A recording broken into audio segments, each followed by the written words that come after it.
Hello વિદ્યાર્થી મિત્રો, વિદ્વાન web with Dharmendra Thakkar YouTube channel હું ધર્મેન્દ્ર ઠક્કર આપ સૌ વિદ્યાર્થી મિત્રોનું ફાસ્ટેગ રિવિઝન સિરીઝના સેક્શન બી ની અંદર ફરી એકવાર સ્વાગત કરું છું. વિદ્યાર્થી મિત્રો, અગાઉ આપણે પાર્ટ 1 મૂક્યું હતું કે જેની અંદર વાણિજ્ય વ્યવસ્થાન સંચાલનની અંદર ધોરણ 12 ની અંદર ચેપ્ટર નંબર 1 થી કરી અને 7 એવા આપણે સરસ મજાના લીધા હતા કે જેની અંદર વિદ્યાર્થી મિત્રો તમામ જે છે એ ચેપ્ટર અંદર આવતા most IMP question, most twisted question તેમજ બોર્ડની અંદર પ્રીવિયસ યરની અંદર પૂછેલા તમામ ક્વેશ્ચન જે છે એની સમજૂતી લીધી હતી. અને આજે આપણે પાર્ટ 2 બનાવવા જઈ રહ્યા છીએ કે જેની અંદર વિદ્યાર્થી મિત્રો ચેપ્ટર નંબર 8 થી 12 લેવાના છે. એનો મતલબ શું? તો કે તમે માત્ર 2 વિડીયો જોઈ લીધા સેક્શન બી ના વાણિજ્ય સંચાલનની અંદર પરીક્ષાના દિવસે અથવા પરીક્ષાના 2 દિવસ અગાઉ કે 2 વીક અગાઉ, તો તમારો સેક્શન બી હું ગેરંટી સાથે કહું છું પૂરેપૂરા માર્ક્સ હું મેળવી અને તમારા હાથમાં આપવાનો છું. એનો મતલબ કે તમને અહીંયા ધ્યાન આપવું પડશે. કોઈ પણ સાહિત્ય પડવાની જરૂર નથી. શા માટે? કારણ કે બધું કન્ટેન્ટ અહીં આપેલું છે ને તમે વારંવાર જે છે વચ્ચે ડિસ્ટર્બ થઈ બીજું સાહિત્ય ઉપડશો તેવું આપણને કરવાનું નથી. અને વિશેષમાં તમને કીધું કે જો તમે આ વિડીયો પ્રથમ વખત જુઓ છો તો કાંઈ વાંધો નહીં, તમે સાથે સાથે જોતા હો અને સમજતા હો.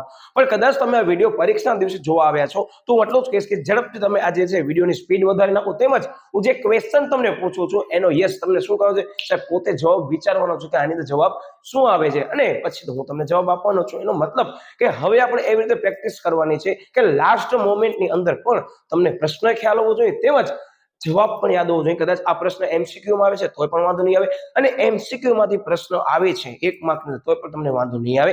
કારણ કે આપણી ચેનલની અંદર મેં તમને કીધું હતું અગાઉ કે યુનિટ વાઇઝ આપણે શોર્ટ્સ મૂક્યા છે કે જે શોર્ટ્સ ની અંદર 1 મિનિટની અંદર મેં 4 એવા સરસ મજાના ક્વેશ્ચનની એક્સપ્લેનેશન આપી છે. તમને કહી દઉં કે આજે ફાસ્ટેગ રિવિઝન સિરીઝ લીધું છે એવી જ રીતે સેપરેટલી વિડીયો અવેલેબલ છે, પણ મેં આ વિડીયો એટલે બનાવ્યો છે કે તમે બોર્ડની પરીક્ષાના દિવસે વિડીયો જોવા આવ્યા છો તો ઝડપથી એમ સમજી લો કે બધું કન્ટેન્ટ માત્ર એક વિડીયોની અંદર જે છે એ આપણે 8 થી 12 ચેપ્ટરનું કવર કરી લઈએ એટલે. અને ચેપ્ટર નંબર 1 થી 7 નું કન્ટેન્ટ મેં અલગ પણ મૂક્યું છે એટલે જેથી કરી તમને બંને વિડીયો વ્યવસ્થિત થઈ. અને જે વિદ્યાર્થીના એમસીક્યુ ની અંદર પણ માર્ક્સ પૂરેપૂરા નથી આવતા અને એને માર્ક્સ મેળવવા છે તો યસ મેં તમને કીધું. તેમજ જે વિડીયો અત્યારે જોઈ રહ્યા છે એ લોકોને એક સૂચના છે કે બસ થોડાક સમયની અંદર જે છે એ માસ્ટરપીસ વિથ આઈએમપી ક્વેશ્ચનો જે છે વિડીયો આપણે મૂકશું કે જેથી કરી તમને આવનાર બોર્ડની પરીક્ષા પર તમે પૂરા ગુણ મેળવી શકો. કારણ કે આપણી ચેનલની અંદર પણ એવા ઘણા બધા વિદ્યાર્થીઓ છે કે જેને વિદ્યાર્થી મિત્રો થિયરી વિષયની અંદર એટલે કે વાણિજ્ય વ્યવસ્થાન સંચાલનની અંદર માર્ચ 2024 ની અંદર આપણી 2 વિદ્યાર્થીઓ છે કે જેને 100 માંથી 100 ગુણ પૂર્ણ આવ્યા છે. યસ વિદ્યાર્થી મિત્રો, જેનું નામ છે એક છે બુધપટી પલક અને બીજી છે વોરા હાર્વી, જેને મેં રિઝલ્ટ અહીંયા મૂક્યા છે. અને માત્ર આ 2 એક્ઝામ્પલ નથી, આપણા પાસે તો લોટ્સ ઓફ એક્ઝામ્પલ છે. મેં એટલું મૂક્યા છે કારણ કે તમે પણ આવા ગુણ મેળવી શકો છો.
મહેનત કરવી પડશે. કદાચ હજી પણ તમારા પાસે સમય છે તો યોગ્ય રીતે મહેનત કરજો. ક્વિઝ છે એ યુનિટ વાઇઝ સેપરેટલી આપો, પછી માસ્ટર ક્વિઝ આપો, પછી ઝડપથી બધા જે શોર્ટ્સ છે એને સ્ક્રોલ જ કરતા જાઓ. કેમ તમે અત્યારે રીલ્સ સ્ક્રોલ કરો છો એની જગ્યાએ ખરેખર શોર્ટ્સ ને જે છે એ સ્ક્રોલ કરતા હો, જેથી કરી તમારો એક મિનિટના 4 મોસ્ટ ટ્વિસ્ટેડ ક્વેશ્ચનની સમજૂતી સહિત આવી જશે. તો ખાસ વિદ્યાર્થી મિત્રો આપણી ચેનલની અંદર પ્લેલિસ્ટમાં તમે જશો તો યુનિટ વાઇઝ જોવા મળશે, તેમજ એક શોર્ટ્સની અલગથી આપણે સિરીઝ પણ મૂકી છે, તો ખાસ તમે એનો લાભ લેજો.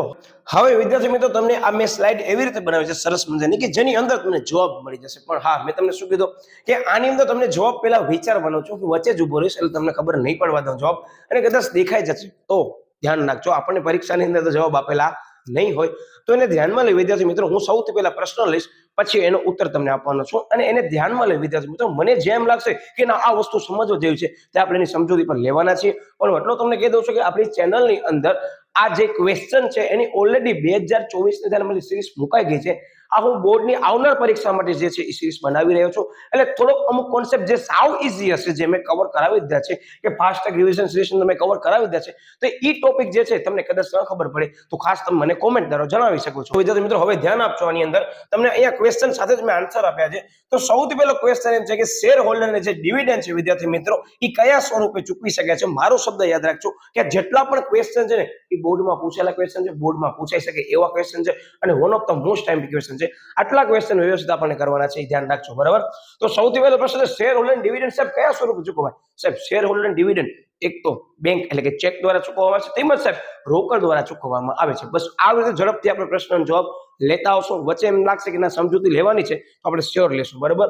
ઓકે, પછી શું કહે છે કે જામીનગીરી બહાર પાડતી વખતે મૂડી ભંડોળ મેળવતી કંપની કયા પ્રકારના જે છે એ શેર બહાર પાડવા ફરજિયાત છે. યસ સાહેબ, ઇક્વિટી શેર બહાર પાડવા ફરજિયાત છે.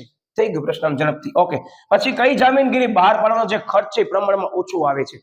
મેં તમને કીધું ખબર છે. યસ, આપણે ફાસ્ટ ટ્રેક રિવિઝન સિરીઝના પાર્ટ મૂક્યા છે. હજી પણ કદાચ તમે આ વિડીયો જોવા માટે આવ્યો અને ફાસ્ટ ટ્રેક રિવિઝન સિરીઝનો પાર્ટ નથી જોયો તો ખાસ વિદ્યાર્થી મિત્રો આ ફાસ્ટ ટ્રેક રિવિઝન સિરીઝના પાર્ટ જોઈ લેજો. હું તમને એટલું કહી દઉં કે એક ચેપ્ટરની અંદર મેં 2 એવા વિડીયો બનાવ્યા હશે કે જેની અંદર સમગ્ર ચેપ્ટરનો આખા ચેપ્ટરમાં આવતા ટ્વિસ્ટેડ ક્વેશ્ચનની સમજૂતી આપણે લીધી છે. તેમજ એમ કહી શકે કે ફાસ્ટ ટ્રેક રિવિઝન સાથે સાથે મેરેથોન લેક્ચર કહેવાય કે તમે 2 વિડીયો જોઈ લીધા એટલે તમારો આખો ચેપ્ટર પૂરો.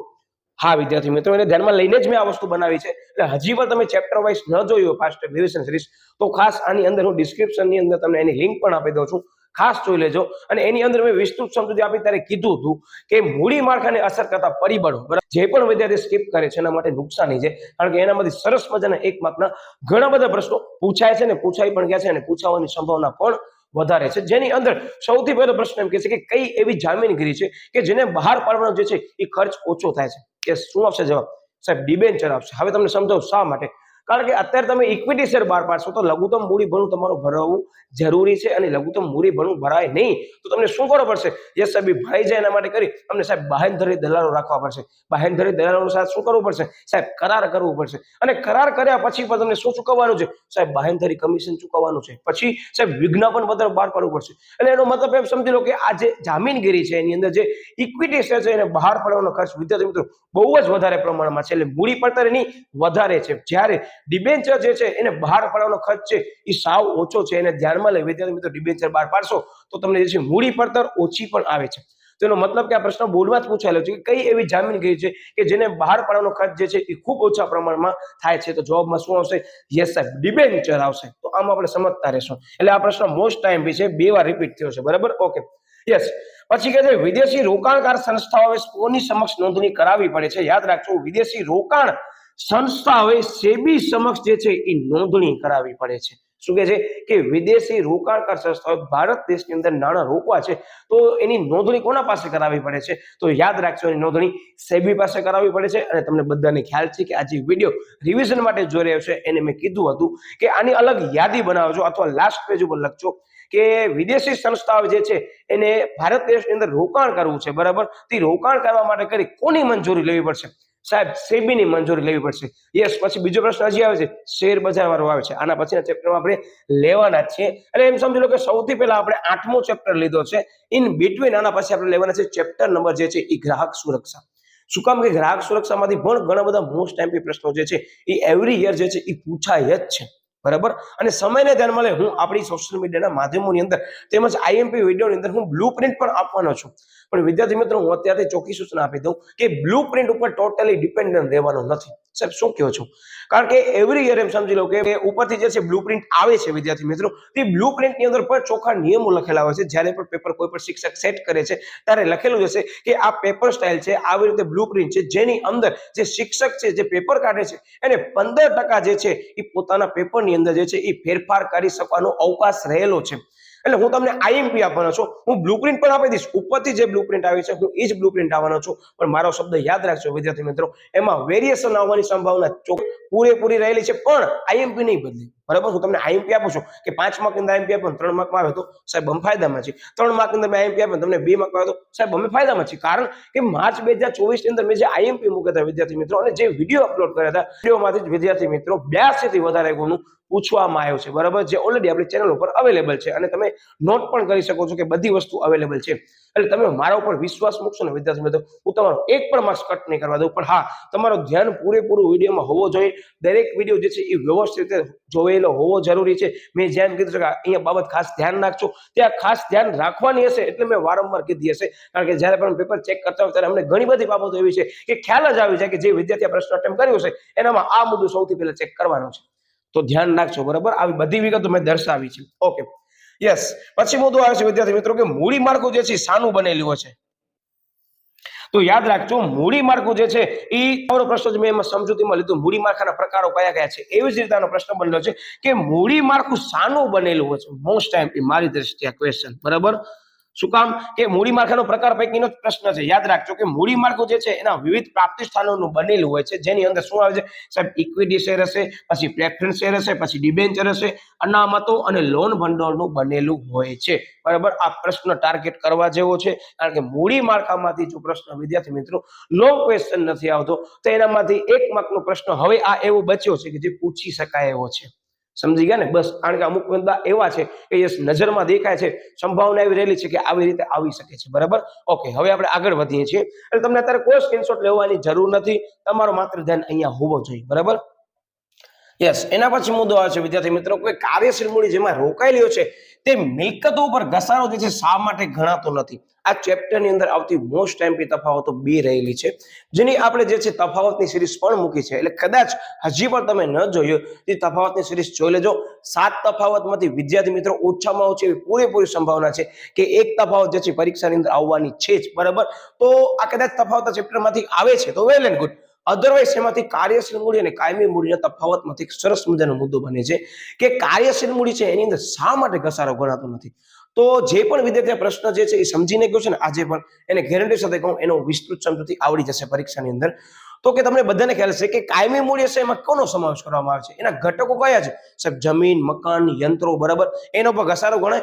હા સાહેબ, તમે કેવી વાત કરો સાહેબ, અમે કોમર્સના વિદ્યાર્થી છે સાહેબ, એનામાં તો ઘસારો ગણાતો જ હશે ને, ત્યારે તમે નામો ભણીએ છીએ. હા, ઓકે.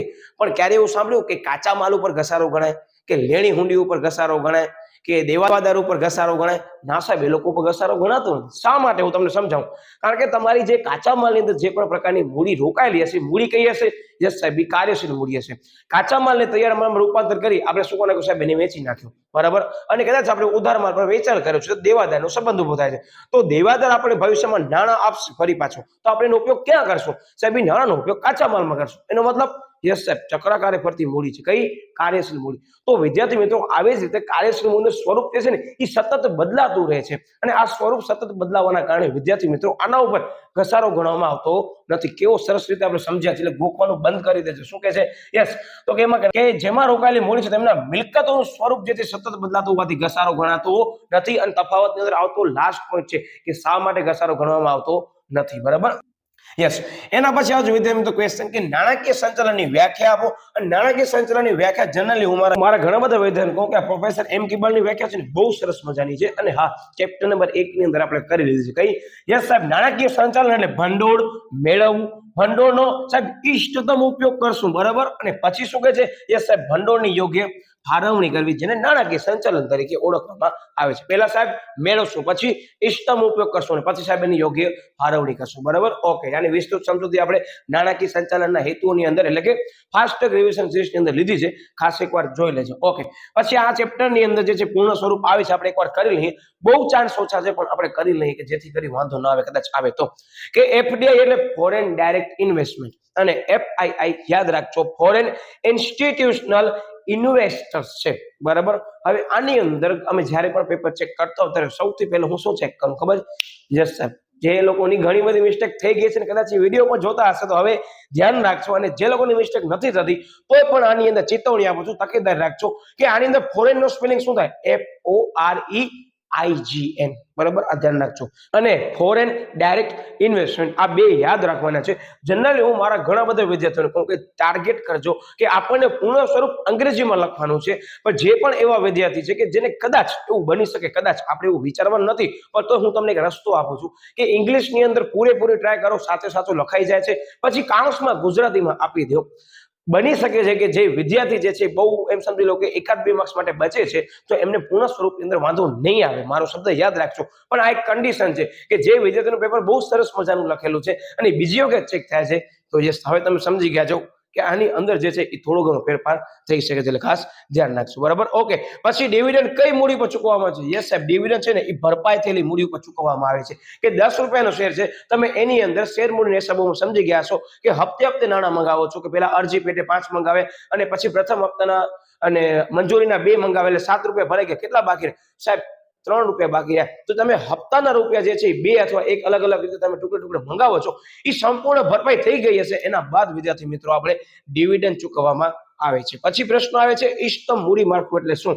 સાવ ઈઝી છે કે ઇક્વિટી મૂડી અને દેવાનું યોગ્ય પ્રમાણ ધરાવતા મૂડી માળખાને ઇષ્ટતમ મૂડી માળખા તરીકે ઓળખવામાં આવે છે. રિપીટ કરી દો, શું કહે છે કે ઇક્વિટીની મૂડી એટલે કે માલિકીની મૂડી અને દેવાનું પ્રમાણ બંને વચ્ચેનું યોગ્ય પ્રમાણ હોય એને વિદ્યાર્થી મિત્રો ઇષ્ટતમ મૂડી માળખા તરીકે ઓળખવામાં આવે છે, જેની વિસ્તૃત સમજૂતી આપણે ફાસ્ટ ટ્રેકની અંદર લઈ લીધી છે. પ્રશ્ન કરી જજો, કામનો છે, બરાબર. ઓકે, હવે આપણે આગળ વધીએ છીએ.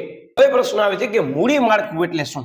યાદ રાખજો, મૂડી માળખું શાનું બનેલું હોય છે અને મૂડી માળખું એટલે શું? હવે તમને જાણી નવાઈ લાગશે, ક્વેશ્ચનના આન્સર સરખા લાગશે. શું કહે છે કે મૂડી માળખું એટલે કે જુદા જુદા પ્રાપ્તિ સ્થાનો જેવા કે equity share, preference share, debenture, અનામતો અને લોનના ભંડોળનું મિશ્રણ. સરળ શબ્દોમાં મૂડી માળખું એટલે કંપનીએ તેની જરૂરી મૂડી ઊભી કરવા માટે ઉપયોગમાં લીધેલા જુદા જુદા પ્રાપ્તિ સ્થાનોનું મિશ્રણ એટલે કે શું? યસ સાહેબ, મૂડી માળખું, બરાબર. હવે ખબર પડી ગઈ. અહીંયા જુદા જુદા પ્રાપ્તિ સ્થાનોનું મિશ્રણ છે. મૂડી માળખું શાનું બનેલું હોય તો આપણને શું કરવાના છે? માત્ર નામ આપવાના રહેશે. યસ, આ એક વ્યાખ્યા છે, જોઈ લેજો હોગલેન્ડની. ઓકે, હવે વિદ્યાર્થી મિત્રો મુદ્દો આવે છે તરલતા અને બીજો આવે છે મુદ્દો યસ તો કે કાર્યશીલ મૂડીમાં તરલતાનો ગુણ એટલે શું? વન ઓફ ધ મોસ્ટ એમ કહી શકે ટ્વિસ્ટેડ ક્વેશ્ચન. હા વિદ્યાર્થી મિત્રો, ઘણા બધાને એવું લાગશે કે સાહેબ ટ્વિસ્ટેડ શું કામ કહો છો? કારણ કે ઘણાને એટલી પણ ખબર નથી હોતી કે તરલતા એટલે શું. તો ચાલો આપણે ફરીથી એકવાર કોન્સેપ્ટ ક્લિયર કરી લઈએ છીએ. આગળ મેં ચર્ચા કરી જ લીધી છે, પણ તોય પણ હું ફરીથી સમજાવવાનો પ્રયત્ન કરું છું, કારણ કે કદાચ તમે આ વિડીયો જોવા માટે સીધા આવ્યા છો તો તમને ખબર હોવી જરૂરી છે. તમે વિડીયો માત્ર 1 મિનિટ પોઝ કરો અને તમે વિચારો તરલતા એટલે શું. કદાચ તમારો જે જવાબ સાચો હશે તો યસ, તમે બોર્ડની પરીક્ષા માટે હવે સજ્જ થઈ ગયા છો, હવે તમારા શસ્ત્રો તૈયાર જ છે, તમને માત્ર યુદ્ધ લડવા જવાનું છે. પણ હજી પણ કદાચ કોઈક પણ વિદ્યાર્થીને હજી પણ ખબર ન હોય તો આપણે સમજી લેવાના છીએ. તો યસ, તરલતા એટલે વિદ્યાર્થી મિત્રો કે એવા પ્રકારની મિલકતો હશે કે જેની અંદર એવી મૂડીનું રોકાણ કરેલું હશે. કઈ મૂડી? કાર્યશીલ મૂડી રોકાણ કરેલું હશે કે જેનું રૂપાંતર એ મિલકતો વેચતા ઝડપથી શેમાં કરી શકશું? યસ સાહેબ, રોકડમાં કરી શકશું. તો તેને તરલતાનો ગુણ કહેવામાં આવે છે. હવે આ એવી મિલકત છે કે જેની અંદર મેં રોકાણ કર્યું છે, એનો ઝડપથી હું જે છે એ રોકડમાં કન્વર્ટ કરી શકું છું. તે રોકડમાં કન્વર્ટ કરી શકું છું, મતલબ કે આ મિલકતની અંદર તરલતાનો ગુણ કેવો હશે? યસ સાહેબ, વધારે હશે. અને આ મિલકતની અંદર મેં જે મૂડી રોકી હશે એ કાર્યશીલ મૂડી હશે, તો આ કાર્યશીલ મૂડીની અંદર તરલતાનો ગુણ વધારે હોવો જોઈએ. એનું એક વિશિષ્ટ લક્ષણ છે. મતલબ શું? કારણ કે ઘણા બધા વિદ્યાર્થીઓને એવું થતું કે તરલતા કાંઈક મિનિંગ અલગ છે. ઘણા લોકો તો જે છે એ રોકડ પ્રવાહને ધ્યાનમાં લઈ ચેપ્ટર નંબર 6 નામાની અંદર એ લોકો એમ કે સાહેબ તરલતા એટલે હાથ પર રોકડ. આ મારો શબ્દ તમને કહી દો ખોટો છે. આ જે કોન્સેપ્ટ છે તમારો જે છે એ અધૂરી સમજ છે કે તરલતા એટલે તમારા પાસે એવી મિલકત છે કે જેનું ઝડપથી તમે રોકડમાં રૂપાંતર કરી શકો છો, કે વેચીને ઝડપથી રોકડમાં રૂપાંતર કરી શકો છો, જેને તરલતા તરીકે ઓળખવામાં આવે છે. હવે આ બે પ્રશ્નનો જવાબ હું તમને અત્યારે કહું છું કે વાંચો યસ, અને તમને હવે ક્લિયર થઈ ગયો હશે કે તરલતા એટલે મૂડી માળખું તરલ હોવું જોઈએ, જવાબદારી અને દેવાની ચૂકવણી સમયસર થઈ શકે, એટલે જે જગ્યાએ મેં રોકાણ કર્યું હશે એ જગ્યાએ રોકાણ મેં કાર્યશીલ ગુણ એવું કર્યું છે કે ઝડપથી હું રોકાણમાં કન્વર્ટ કરી શકું, તો એની અંદર તરલતાનો ગુણ વધારે હોવો જોઈએ. એના પછીનો જ મુદ્દો કહે છે કે કાર્યશીલ મૂડીમાં તરલતાનો ગુણ એટલે શું? તો યાદ રાખજો કે બધી જ ચાલુ મિલકતો જેમાં કાર્યશીલ મૂડી રોકાયેલી છે તેનું સરળતાથી રોકડમાં રૂપાંતર થાય છે. મોસ્ટ આઈએમપી કીવર્ડ્સ કે સરળતાથી રોકડમાં રૂપાંતર મેં તમને કીધું એ હાથ પર રોકડ ક્યારે પણ તરલતામાં આવશે નહીં. મગજમાં કદાચ કોઈએ ફિટ કરી હોય તો કાઢી નાખજો, બરાબર, કારણ કે ઘણા લોકો જે છે એ કોન્સેપ્ટને મિક્સ કરે છે, પણ આમાં નહીં ચાલે, આ એવો મુદ્દો છે, બરાબર. એટલે હવે ધ્યાન રાખજો. ઓકે, તરલતા એ કાર્યશીલ મૂડીનું પાયાનું લક્ષણ છે, બરાબર. એ તરલતા જે છે એ કોનું પાયાનું લક્ષણ છે? કઈ મૂડીનું પાયાનું લક્ષણ છે? સાહેબ કાર્યશીલ મૂડી, ટૂંકા ગાળાએ રોકાયેલી મૂડી હશે એ, બરાબર. ઓકે, પછી મુક્ત અર્થતંત્ર અંદર બજારનો રાજા કોણ છે? સાહેબ મુક્ત અર્થતંત્ર અંદર બજારનો રાજા ગ્રાહક છે. એટલે વિદ્યાર્થી મિત્રો હવે અહીંયાથી આપણે જે છે એ ચેપ્ટર નંબર 11 સ્ટાર્ટ કરી નાખ્યું છે, બરાબર. કયો? ગ્રાહક સુરક્ષા, બરાબર. ઓકે, હવે આપણે આગળ વધીએ છીએ અને થોડોક સ્ક્રોલ કરી લઈએ. ઓકે, હવે વિદ્યાર્થી મિત્રો આની ધ્યાન રાખજો કે અહીંયાથી ચેપ્ટર નંબર 11 ના આપણે બધા એવા ક્વેશ્ચન લીધા છે કે તમને કરવા જ પડશે, અને આનો પણ ફાસ્ટ રિવિઝન સિરીઝ આપણે મૂકી દીધો છે. હજી પણ ન જોયો હોય તો આ ખાસ જોઈને જજો. આ 2 પાર્ટ જોઈને ગયાનો મતલબ બોર્ડની પરીક્ષાની અંદર પૂરા ગુણ આ ચેપ્ટરમાં હું અપાવીને રહીશ. તમારા પાસે કોઈ ઓપ્શન અવેલેબલ જ નથી. તમે વિડીયો વ્યવસ્થિત જોયો હશે ને તો આ ચેપ્ટરને હું તમારો 1 પણ માર્ક્સ હું ગેરંટી સાથે કહું નહીં તૂટવા દઉં. તમે બોર્ડની પરીક્ષા જે છે આવી અને પછી મને કહેજો કે આ ચેપ્ટરની તમારે કેટલા માર્ક્સ રોકડા થાય, અને તમને જાણી નવાઈ લાગશે વિદ્યાર્થી મિત્રો કે જૂન જુલાઈ 2024 ની અંદર જે પેપર લેવામાં આવ્યો છે એનામાં આ ચેપ્ટરમાંથી 5 ગુણના 2 પ્રશ્ન પૂછવામાં આવ્યા છે. હા, એવું બની શકે કદાચ કે ફરી પાછો પૂછાઈ શકે છે, કારણ કે ચેપ્ટર જે છે 5-6 એવા ચેપ્ટર છે કે જેનામાંથી ઓછામાં ઓછા 2 પ્રશ્ન જે છે એ પૂછવાની સંભાવના વધારે રહેલી છે, પણ થોડા ઘણા ચેન્જીસ કરવાના કારણે મેં તમને કીધું થશે ચેન્જીસ. તો ચેપ્ટર નંબર 9 એટલે કે 11 માંથી ગ્રાહક સુરક્ષામાંથી પણ વિદ્યાર્થી મિત્રો 2 ક્વેશ્ચન આવ્યા છે 5 માર્કના. ગ્રાહકના અધિકારો અને ત્રિસ્તરીય રચના પદ્ધતિ, બધી વસ્તુની સમજૂતી મેં આપી છે. તકરાર નિવારણ સંસ્થા એટલે ત્રિસ્તરીય રચના પદ્ધતિ છે, અને હું ગેરંટી સાથે કહું કે 3 પ્રશ્ન લખીને રાખી દેજો જે મેં અહીંયા સમજાવ્યા છે ઈ, અને પ્લસમાં હજી બાકીના જે 2 પ્રશ્ન છે ઈ ખાસ કરીને જો મેં એનો વિડીયો મૂક્યો છે, બરાબર. અત્યારે વિસ્તૃત સમજૂતી નથી લેવા માંગતો, પણ તમે વિડીયો જોઈ લીધો હશે ને તો કે તમે મને બોર્ડની પરીક્ષા અંદર યાદ કરશો કે ના યાર આ જે વાક્ય રચના સાહેબે જે સ્ટેટમેન્ટ કીધું હતું એ સાચું પડ્યું છે, એટલે ખાસ ધ્યાન રાખજો, બરાબર. Okay, yes. પછી આવે છે સંયુક્ત રાષ્ટ્ર સંઘે બહાર પાડેલી માર્ગદર્શિકાથી 2 ગ્રાહકોને અધિકારો જે મળ્યા છે એની તરફેણ કરી છે. 2 અધિકારો કયા છે કે સંયુક્ત રાષ્ટ્ર સંઘ દ્વારા જે છે એ ગ્રાહકને 2 અધિકારો મળે એવી તરફેણ કરવામાં આવી છે. તો 2 અધિકારો one of the most time question કે ગ્રાહકના અધિકારોને ટ્વિસ્ટેડ કરીને પૂછવું હોય ને 1 માર્કની અંદર કે 2 માર્કની અંદર તો આ આવશે. કયો આવશે? યસ સાહેબ, પ્રાથમિક જરૂરિયાતો અને આરોગ્યપ્રદ વાતાવરણ જે છે આ 2 અધિકારો એવા છે કે ગ્રાહક સુરક્ષાની અંદર એ લોકોએ કોણે તરફેણ કરી હતી? સાહેબ સંયુક્ત રાષ્ટ્ર સંઘ વાળાએ તરફેણ કરી હતી કે આ પણ 2 અધિકારો હોવા જરૂરી છે ને એડ કરવામાં પણ આવ્યા છે. અને સમજૂતી ખાસ એકવાર જોઈ લેજો, મેં અહીંયા સમજૂતી આપી છે, તોય પણ હું તમને કીધું છું ફરી એકવાર જોઈ લેજો. મારી દ્રષ્ટિએ આ ક્વેશ્ચન બહુ સરસ મજાનો છે, કારણ કે રિસેન્ટલી ટ્રેન્ડ એવું બન્યું છે કે આ ક્વેશ્ચન એક વખત પૂછાઈ ગયો છે વિસ્તૃત સમજૂતી સાથે. મતલબ ધ્યાન રાખજો, બરાબર. હું જે કહું છું બાબત અહીંયા નોટ ડાઉન કરવા જેવી લાગે એ નોટ ડાઉન કરી લેજો. બાકી વિડીયો તમે બીજી વાર જોતા હો તો તમને બધાને ખ્યાલ છે, મે બી તમે આ વિડીયો બીજી વખત જોવા આવ્યા છો તો એવો હું માનીને ચાલુ છું કે તમે આ બધી ધ્યાનમાં લેવાની બાબતો કરી લીધી છે અને પછી વિડીયો જોવો છો, બરાબર. Okay, yes. પછી આજે ગ્રાહકે ખરીદી કરી છે તેનો પુરાવા સ્વરૂપે શું રજૂ કરવું ફરજિયાત છે? સાહેબ આ તો સાવી છે ક્વેશ્ચન. બિલ રજૂ કરવું ફરજિયાત છે, બરાબર. એટલે હું આ જવાબ હવે સમજાવતો નથી. પછી આ 3 પ્રશ્ન વિદ્યાર્થી મિત્રો એવા છે બહુ સરસ મજાના છે, અને 3 પ્રશ્ન સમજવા જેવા છે. હું ચાલો ચર્ચા કરી લઉં છું. પ્રશ્ન ભલે અહીંયા પડ્યા છે, હું તમને કીધું પ્રશ્ન શું છે કે તમે જિલ્લા કક્ષાના આયોગની અંદર જે પણ તમને ચુકાદો મળે છે તમે એનાથી સંતુષ્ટ નથી, તો જિલ્લા કક્ષાના સ્તરથી ઉપરનું જે સ્તર છે એ કયું સ્તર આવેલું છે કે તમે ત્યાં રજૂઆત કરી શકો? સાહેબ જિલ્લાની ઉપર તમે સમજાવે તો રાજ્ય. ઓકે, રાજ્યની અંદર તમને ચુકાદો મળ્યો, તમે એનાથી સંતુષ્ટ નથી, તમે ક્યાં જાશો? સાહેબ રાજ્યની ઉપર હજી એક સ્તર છે રાષ્ટ્રીય, અમે રાષ્ટ્રીયમાં જશું. હવે રાષ્ટ્રીય સ્તરની અંદર પણ વિદ્યાર્થી મિત્ર જે છે તમને એના ચુકાદાથી સંતુષ્ટ નથી, હવે ક્યાં જાશો બોલો? સાહેબ હવે કોઈ સ્તર નથી, પણ યસ મેં સમજાવ્યું હતું શું છે સાહેબ, હવે ઉપર કોર્ટ રહેલી છે. જે કોર્ટ કઈ છે સાહેબ? સુપ્રીમ કોર્ટ છે. એનો મતલબ કે આ ધ્યાન રાખજો, 3 મેં તમને જે ચેઇન કીધી છે એની અંદર પણ જે 2 સ્તર છે ને એની અંદર પુનઃ વિચારણા માટે વિદ્યાર્થી મિત્રો સમયગાળો આપેલો છે. જે રિસેન્ટલી બોર્ડની અંદર પૂછાયેલો ક્વેશ્ચન છે, સમયગાળો અને ક્યાં ફરિયાદ કરવાની છે જણાવો.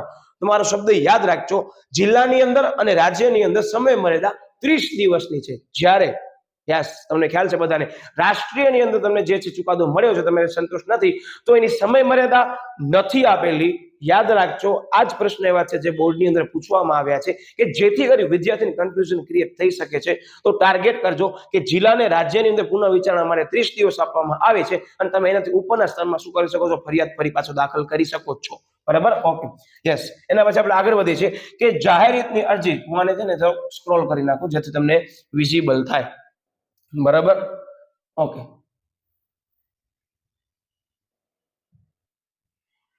યસ, યાદ રાખજો આની અંદર હવે આ પ્રશ્ન બધા મેં કવર કરાવી દીધા છે, એકવાર જોઈ લેજો. યસ, હવે અહીંયાથી પ્રશ્ન બહુ સરસ મજાના સ્ટાર્ટ થાય છે જ્યાં કન્ફ્યુઝન ક્રિએટ થઈ શકે એવા છે. આ ચેપ્ટરની અંદર વિદ્યાર્થી મિત્રો જાગૃતિના સાધનો છે ને એની અંદર જાહેર હિતની અરજી એટલે પબ્લિક ઇન્ટરેસ્ટ લિટિગેશન, પછી લોક અદાલત અને પર્યાવરણને સુસંગત પેદાશ એટલે ઇકો માર્ક યોજના, આ 3 પ્રશ્નો હું ફરી પાછું કહી દઉં છું, કરીને જજો, જેની સમજૂતી આપણે મૂકી જ દીધી છે. પણ અહીંયા હું તમને એટલે અમુક પ્રશ્નો કહેતો હોઉં છું કે કદાચ તમે આ વિડીયો છેલ્લા દિવસે જોઈ રહ્યા છો અથવા 3 દિવસ અગાઉ જોઈ રહ્યા છો પરીક્ષાની, તો તમારા પાસે એટલી યાદી હોવી જોઈએ કે મને આ પ્રશ્નો કરવાના છે. યસ, ને જે ઘણા બધા વિદ્યાર્થીઓ આ વિડીયો જોવા આવ્યા છે કદાચ એમના પાસે સારો એવો સમય છે તો આપણી ચેનલની અંદર જે છે એ વર્કશીટ મૂકવામાં આવી છે. યસ વિદ્યાર્થી મિત્રો, લાસ્ટ મોમેન્ટ રિવિઝન સિરીઝને ધ્યાનમાં લઈ લાસ્ટ મોમેન્ટ જે છે એ વર્કશીટ આપણે બનાવી છે કે જેની લાસ્ટ મોમેન્ટ ઉપર તમે રિવિઝન કરી શકો. જે તમારી 135 પેજની અરાઉન્ડની જે ચોપડી છે એને મેં માત્ર 86 થી 89 પેજની અંદર કવર કરી છે, જેની મેં લિંક અહીંયા મૂકી છે. ટોટલી ફ્રી ઓફ છે, તમે ત્યાં જઈ અને સરળતાથી મેળવી શકો છો. અને તમારા પાસે સમય છે તો તમે એને કેવી રીતે બનાવવાની છે ને એનો પણ મેં ત્યાં સરસ મજાની સમજૂતી ઈ બુકની અંદર આપી છે. તેમજ આપણી ચેનલની અંદર વિદ્યાર્થી મિત્રો મેં તમને જે કીધું નતું કે વોરા હાર્વી જે છે જેને 100 માંથી 100 ગુણ આવ્યા છે અને બુદ્ધપટ્ટી પલક છે એ લોકોએ કેવી રીતે તૈયારી કરી છે એની મેં સમજૂતી અને તેમજ એમની આખી વર્કશીટ. યસ વિદ્યાર્થી મિત્રો, કે જે વિદ્યાર્થીને પૂરા 100 ગુણ આવ્યા છે એને તૈયારી કેમ કરી હતી તો એની સમગ્ર વર્કશીટ આપણા પાસે પડી છે, કારણ કે આપણી વિદ્યાર્થીની છે. તો એને મેં વર્કશીટનો આખો નમૂનો મેં વિદ્યાર્થી મિત્રો યુટ્યુબ ઉપર મૂક્યો છે કે દરેક વિદ્યાર્થીને ખબર પડે કે ના તમે માર્ક્સ મેળવી શકો છો. એને માર્ક્સ મેળવી શક્યા છે તો શા માટે તમે ન મેળવી શકો? આ બધા એક સરખા નથી હોતા, પણ એવું કદી ન વિચારવાનું કે આ વસ્તુ મારા માટે અશક્ય છે. અશક્ય હોત તો આ લોકો બધાને આવા રિઝલ્ટ ન આવ્યા હોત. વિદ્યાર્થી મિત્રો, હા, મહેનત કરવી પડશે, તમને ક્વિઝ સોલ્વ કરવી પડશે યુનિટ વાઇઝ, પછી એ જ ક્વિઝને ધ્યાનમાં લઈ તમને માસ્ટર ક્વિઝ આપવી પડશે. એનામાં આવતા ફીડબેક મેં તમને કીધા હતા, તમને જવાબ આપવામાં આવશે કે કદાચ તમારો જવાબ ખોટો પડ્યો છે તો એનું કારણ આ હોઈ શકે છે અને સાચો જવાબ આ છે. એટલે ખાસ તેની અંદર ફીડબેક પણ મહત્વનો છે. અને ફીડબેક પછી પણ તમને કહી દઉં કે આપણી ચેનલની અંદર શોર્ટ્સ અને સેક્શન AB ની સિરીઝ કરો એટલે તમારો ઓલમોસ્ટ AB ને શોર્ટ્સ થઈ ગયા. મતલબ કે 100 માર્ક્સમાંથી વિદ્યાર્થી મિત્રો જે 30 માર્ક્સ હેતુલક્ષી છે એ તો તમે પૂરા મેળવી લીધા. અને સૌથી વધારે એવા વિદ્યાર્થી મિત્રો મારા પાસે એવા એક્ઝામ્પલ રહેલા છે કે એ લોકોના 1 થી 2 માર્ક્સ છે કટ થયા છે. તમે અહીંયા રિઝલ્ટ જોવો છો એના 1 થી 2 માર્ક્સ છે કટ થયા છે અને એનું પણ મુખ્ય કારણ વિભાગ AB છે. બરાબર, કારણ કે વિભાગ AB એવી વસ્તુ છે કે ત્યાં માર્ક્સ કટ થઈ શકે છે. બાકી તમે C, D અને E ની અંદર બહુ સરસ મજાનું લખ્યું હશે તો તમને માર્ક્સ ચોક્કસ પૂરા મળી શકે છે. એટલે હવે તમને જે વિદ્યાર્થી એમ કહે છે ને કે થિયરી વિષયની અંદર ક્યારે પણ પૂરા માર્ક્સ ના આવે તો બસ વિદ્યાર્થી મિત્રો એને આ વિડીયોની લિંક મૂકી દો. આપણે એટલા પણ તમામ એવા વિદ્યાર્થીઓ છે એના જે રિઝલ્ટ છે ઓરિજિનલ જે બોર્ડ દ્વારા પ્રકાશિત કરવામાં આવ્યા છે એને મેં અહીંયા એટલે જ અટેચ કર્યા છે કે મારો અહીંયા હેતુ એટલું જ રહેલું છે કે તમે વિડીયો જોવો છો કદાચ તમારા મગજમાં એવું છે કે ના સાહેબ યાર થિયરી વિષયની અંદર કેમ પૂરા ગુણ આવે, લાઈવ એક્ઝામ્પલ પડ્યા જ છે. બરાબર, એટલે ખાસ એવું કદી ન વિચારજો. હજી પણ સમય છે, હું આટલું કહી દઉં છું કે હજી તમે કદાચ યુદ્ધ લડવા નથી ગયા ને તોય પણ તમે એનો અભ્યાસ યુદ્ધના આગળના દિવસે પણ કરી શકો છો. હા, તમને ખબર હોવી જોઈએ કે કયો શસ્ત્ર છે એ કયા સમયગાળા દરમિયાન શું કરવાનો છે, ઉપાડી અને સામે વાર કરવાનો છે. વાર મતલબ પેપર લખવાનો છે કે કયો સેક્શન કેમ લખવાનો છે, કયા ક્વેશ્ચન છે એમાં ધ્યાન રાખવાનું છે. કઈ બાબત એવી છે કે જે ઘણા બધા વિદ્યાર્થીઓ જે છે એ મિસ્ટેક કરીને આવે છે પણ તમને નથી કરવાની. તો બસ વિદ્યાર્થી મિત્રો આ બધા તમારા જે પ્રશ્નો મગજમાં અત્યારે મૂંઝવણમાં રહેલા હતા એના જ મેં શોર્ટ્સ બનાવ્યા છે યુનિટ વાઇઝ. તો ખાસ જોઈ લેજો, યુનિટ વાઇઝ પણ તમને જોવા મળશે. ઓકે, હવે પ્રશ્ન આવે છે કે જાહેર હિતની અરજી છે કઈ અદાલતમાં કરી શકાય? યસ સાહેબ, જાહેર હિતની અરજી જે છે એ વડી અદાલત એટલે કે ઇંગ્લિશમાં એને કહેવામાં આવે છે હાઈકોર્ટ, તેમજ સર્વોચ્ચ અદાલત જેને કહેવામાં આવે છે સુપ્રીમ કોર્ટમાં કરી શકાય છે. કદાચ આ પ્રશ્ન 1 માર્કમાં નથી આવતો ને હેતુલક્ષી પ્રશ્નમાં MCQમાં આવે છે તો યસ સાહેબ તમે અમને કીધું હતું કે આ સર્વોચ્ચ અદાલત આપેલું હશે અથવા તો સર્વોચ્ચ અદાલત ને આ બધી કોઈ અદાલત નહીં આપેલી હોય, ઇંગ્લિશમાં લખેલું હશે સુપ્રીમ કોર્ટ. તમને કહી દઉં બધામાંથી કોઈક એક જ વર્ડ આપેલું હશે ને બાકીના ઓપ્શન જે છે એ વધારાના આપેલા હશે. તો ધ્યાન રાખજો કે સર્વોચ્ચ એટલે સુપ્રીમ, બરાબર, અને વડી એટલે હાઈકોર્ટ. આમ મગજમાં ફિટ રાખવું પડશે, કારણ કે પરીક્ષાની અંદર તમને મે બી આવી રીતે ન પૂછાય તો એમસીક્યુમાં તમને કન્ફ્યુઝ થવાનું નથી. એટલે શોર્ટ્સ ખાસ એકવાર જોઈ લેજો, બરાબર. Okay, yes. પછી આ ચેપ્ટરની અંદર આવતી વિદ્યાર્થી મિત્રો જે છે એ પૂર્ણ સ્વરૂપ છે. One of the most IMP હું આજની તારીખમાં કહી દઉં છું કે ચેપ્ટર નંબર 11 અને 12 માંથી જે છે એ પૂર્ણ સ્વરૂપ આવવાની સંભાવના વધારે રહેલી છે, અથવા આંકડાકીય માહિતી જે છે આવવાની સંભાવના વધારે રહી છે. અને મારો શબ્દ યાદ રાખજો કે વાણિજ્ય વ્યવસ્થા સંચાલનની અંદર તમે ગમે તે વર્ષનો પેપર આપો છો, ઓછામાં ઓછો, યસ, ઓછામાં ઓછો એક પૂર્ણ સ્વરૂપ આવવાની સંભાવના, તેમજ ઓછામાં ઓછી એક પ્રક્રિયા આવવાની સંભાવના, તેમજ ઓછામાં ઓછી એક તફાવત આવવાની સંભાવના, તેમજ ઓછામાં ઓછી એક આકૃતિ આવવાની સંભાવના રહેલી છે જ, બરાબર. આ વસ્તુ યાદ રાખજો, કારણ કે આ બધી વસ્તુ એવી છે કે યસ, તમને કીધું નિયમ હોય એ નિયમમાંના નિયમ છે. એટલે તમને એક નવી વસ્તુ જાણવા મળી છે કે અત્યારે જે શબ્દ હું બોલ્યો છું ને એ તમે નોટ ડાઉન કરી રાખજો. ઓછામાં ઓછી હશે જ, બરાબર. હવે તમારા કિસ્મત, કારણ કે ઘણી વખત તફાવત 5 માર્ક્સની પણ આવે છે, મતલબ કે 3 ગુણ ને 2 ગુણમાં જોવા મળે છે, 3 ગુણ ને 5 ગુણમાં જોવા મળે છે. ઇવન 5 ગુણની અંદર વિદ્યાર્થી મિત્રો માહિતી સંચારનો તફાવત છે. હું તમને જે વર્ડ કહું છું ને વિદ્યાર્થી મિત્રો, તમને જાણી નવાઈ લાગશે કે અત્યારે આપણે એટલી બધી વસ્તુ ચર્ચા કરવા નથી માંગતા, પણ તમે નોટ ડાઉન કરશો ને તો તમે ખાલી આ ચેનલની અંદર 3 વિષય જે છે એના વિડીયો મેં મોટે ભાગે મૂક્યા છે કે જેની અંદર વાણિજ્ય વ્યવસ્થાનું સંચાલન, અર્થશાસ્ત્ર અને એસપીસીસી, આ 3 વિષયની અંદર વિદ્યાર્થી મિત્રો જે મેઇન ક્વેશ્ચન છે, જે મેઇન ટ્વિસ્ટેડ ક્વેશ્ચન છે, કે જે ઘણા બધા વિદ્યાર્થીઓ એમ કહે છે કે સાહેબ આ પ્રશ્ન મને યાદ નથી રહેતો, સાહેબ તમે અમને સમજાવી સાથે ટ્રિક્સ આપો. તો આ બંને વસ્તુનો કન્ટેન્ટ જે ટ્વિસ્ટેડ વસ્તુઓ છે એનો મેં મૂક્યું છે. એટલે ખાસ વિદ્યાર્થી મિત્રો આપણી ચેનલની અંદર જે તમે પ્લેલિસ્ટ સેક્શનમાં ચેક કરજો, તમને ઘણી એમ સમજી લો કે કામની માહિતી જોવા મળશે, બરાબર. એટલે ખાસ જે વિદ્યાર્થી આ વિડીયો નવો જોવે છે એને હું એ જ કહેવા માંગુ છું કે કદાચ તમે આ વિડીયો જોવો છો ને હજી પણ તમારા પાસે સમય છે અને બોર્ડની પરીક્ષા જે છે થોડીક દૂર રહેલી છે, તો હું એટલો જ કહીશ કે સૌથી પહેલા આપણી ચેનલની અંદર આવી અને શું કરવાના છે, સાહેબ આ તો અમે વિડીયો જોઈ જ લીધા બંને પાર્ટ, પછી શોર્ટ્સ જોઈ લો યુનિટ વાઇઝ, પછી ફાસ્ટ ટ્રેક રિવિઝન સિરીઝ જોઈ લો વિદ્યાર્થી મિત્રો. આ તમે એટલું જોઈ લીધું, તફાવતની સિરીઝ જોઈ લીધી અને યુનિટ વાઇઝ જે મેં આઈએમપી આપ્યા છે તમે કરી ગયા. હું ગેરંટી સાથે કહું વિદ્યાર્થી મિત્રો, આ જે આવા રિઝલ્ટ મેં મૂક્યા છે, મને નેક્સ્ટ યર તમારામાંથી કોઈકનો મેસેજ આવશે કે સાહેબ મને પણ આટલા ગુણ આવ્યા છે, તો હું ચોક્કસ તમારા પર રિઝલ્ટ જે છે એ અપલોડ કરીશ. અને ખાસ ચેનલ સાથે જોડાયેલા રહેજો. અને હા, હજી પણ ચેનલ સબસ્ક્રાઇબ ન કરે, હવે ચેનલ સબસ્ક્રાઇબ કરી નાખો. અને હા, બાજુમાં જો બેલ આઇકન દેખાતું હશે એને પ્રેસ કરી નાખો, ઝડપથી તમને નોટિફિકેશન મળી રહે. ઓકે, હવે આ પૂર્ણ સ્વરૂપની મેં એક સરસ મજાની ટિપ્સ બનાવી હતી કે વિદ્યાર્થી મિત્રો જેને મેં ફાસ્ટ ટ્રેક રિવિઝન સિરીઝની અંદર પણ કવર કર્યું છે, તેમજ આનો સેપરેટલી વિડીયો બનાવ્યો છે, માત્ર ટ્રિક્સ જ, બીજું કાંઈ નહીં. ટ્રિક્સ એવી સરસ મજાની છે કે તમારા જે છે યુનિટી હોય, તમારી અંદર યુનિટી રાખવી હોય તમારા મિત્ર વર્તુળમાં, તમને ક્યાં જવું પડશે? યસ સાહેબ, જયપુર હાલ્યો જવાનો છે. તો આવી રીતે પરીક્ષાની અંદર તમને ટ્રિક્સ કામ આવશે કે તમને રિસર્ચ કરવું છે. રિસર્ચ કરવા ક્યાં જશો? સાહેબ અમે રિસર્ચ કરવા અમદાવાદ જશું. સંકલન, તો આ બધા વર્ડ હું તમને જે કહું છું ક્યાંથી આવે? ટ્રિક્સ જ છે. તો આપણે ઝડપથી લઈ લઈએ છીએ અને વિસ્તૃત જે મેં ટ્રિક્સ આપી છે હું તમને જે છે એના માટે લિંક સ્પેશિયલ આપી દઉં છું, ત્યાં તમને વ્યવસ્થિત યાદ રાખવાની ટ્રિક્સ આપી છે અને ગોલ્ડન રૂલ્સ આપ્યા છે કે બધા એમ સમજો પૂર્ણ સ્વરૂપ આ ચેપ્ટર અંદર આવે છે તો એની અંદર જે સી આવે છે આલ્ફાબેટિકલ વર્ડ, એનો ઉપયોગ શેનામાં થાય છે? વધારે છે કન્ઝ્યુમર ની અંદર થાય છે, બરાબર, ધ્યાન રાખજો. અને આ ચેપ્ટર જે છે આની અંદર તમને કહી દઉં કે તમારા સાહિત્યની અંદર આ CERC છે, એનામાં કન્ઝ્યુમર નો સ્પેલિંગ જે છે એમાં મિસ્ટેક છે, ખાસ કરેક્શન કરી નાખજો. CU નહીં આવે, શું આવશે? યસ સાહેબ, આની અંદર સ્પેલિંગ આવશે CONSUMER. અને તમને કહી દઉં આની અંદર પૂર્ણ સ્વરૂપ અંગ્રેજીમાં કરવાના રહેશે, કાઉસમાં ગુજરાતી લખવાનું છે અને સાથે સાથે સ્થળ પણ યાદ રાખવાના છે. ઓકે, યસ, શું કહે છે આની અંદર? CERC consumer education and research centre. હું ફરી પાછું કહી દઉં કે અમે જ્યારે પણ પેપર ચેક કરતા હોય ત્યારે સૌથી પહેલા મારો એ જ આ ચેપ્ટરની અંદર જે છે એ પોઈન્ટ ઓફ વ્યૂ છે કે પૂર્ણ સ્વરૂપ કદાચ પૂછવામાં આવ્યા છે તો હું પૂર્ણ સ્વરૂપ ચેક કરતો હું, કે એક માર્કના પ્રશ્નો ચેક કરતો તો સૌથી પહેલા પૂર્ણ સ્વરૂપમાં કન્જક્શન ચેક કરું છું. યસ, કન્જક્શન મતલબ કે તમે જોયું હશે કે અહીંયા એન્ડ આવે છે, અમુકમાં ઓપ આવશે, અમુકમાં ફોર આવશે, અમુકમાં ઇન આવશે, અમુકમાં ઓન આવશે, બરાબર. તો આ બધી વસ્તુ ધ્યાન રાખવાની છે, બરાબર, ધ્યાન રાખજો. ઓકે, પછી આવે છે વિદ્યાર્થી મિત્રો CPC કે કન્ઝ્યુમર પ્રોટેક્શન કાઉન્સિલ. પછી આવે છે યસ વોઇસ કે voluntary organisation in interest of consumer education, બરાબર.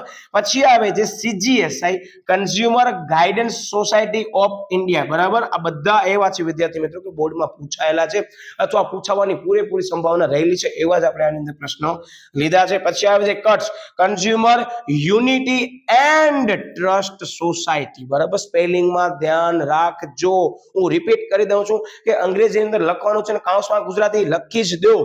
જનરલી એવું માનવામાં આવે છે કે જ્યારે તમારું પેપર બીજી વખત ચેક થાય 90 ઉપર ગયું હોય તો થોડોક સ્ટ્રિક્ટ ચેક કરવામાં આવે છે. તો જે વિદ્યાર્થી સ્ટ્રિક્ટ રીતે પેપર ચેક કરવા માંગે છે અને એવા ઘણા બધા વિદ્યાર્થીઓ છે, મને ખ્યાલ છે કે જેનો પેપર આ વિડીયો જોવે છે એનો બીજી વખત ચેક થવાનો જ છે, ને જેનો થવાનો છે એને એ પણ ખબર છે થવાનો છે. શું કામ કે એને પ્રેક્ટિસ પેપર લખ્યા છે, એને ખબર છે કે ના સાહેબ અમે એક્ઝામો ઘણી બધી આપી છે, તો હવે અમારો પેપર જે છે સમયસર પૂર્ણ થઈ જાય છે સાહેબ. અમને જે છે હવે ઓસીની અંદર પૂરેપૂરી એવી સંભાવના છે કે 90 ઉપર માર્ક્સ આવવાની સંભાવના રહેલી છે.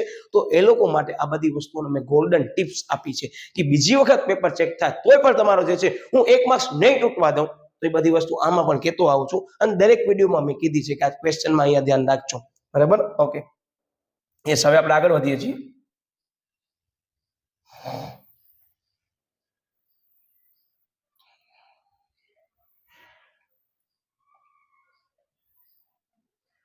વિદ્યાર્થી મિત્રો હવે આવે છે NCH નું પૂર્ણ સ્વરૂપ નેશનલ કન્ઝ્યુમર હેલ્પલાઇન, યાદ રાખજો આ કામનો મુદ્દો છે.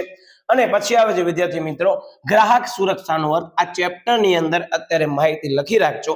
ગ્રાહક સુરક્ષાનો અર્થ અને ગ્રાહક શોષણનો અર્થ, આ બે વસ્તુ જે છે કેટલીક વખત પરીક્ષા અંદર 5 માર્કમાં ક્વેશ્ચનમાં જોડાયેલી રહે છે કે ગ્રાહક સુરક્ષાનો અર્થ આપી ગ્રાહકના અધિકારો અંગે સમજૂતી આપો, કે ગ્રાહકનો અર્થ આપી ગ્રાહકને મળવાપાત્ર જે જવાબદારી છે એના અંગે સમજૂતી આપો, કે ગ્રાહક સુરક્ષાનો અર્થ આપી ગ્રાહક તકરાર નિવારણ સંસ્થા અંગે વિસ્તૃત સમજૂતી આપો. એનો મતલબ બધી જગ્યાએ શરૂઆતમાં શું આવે છે?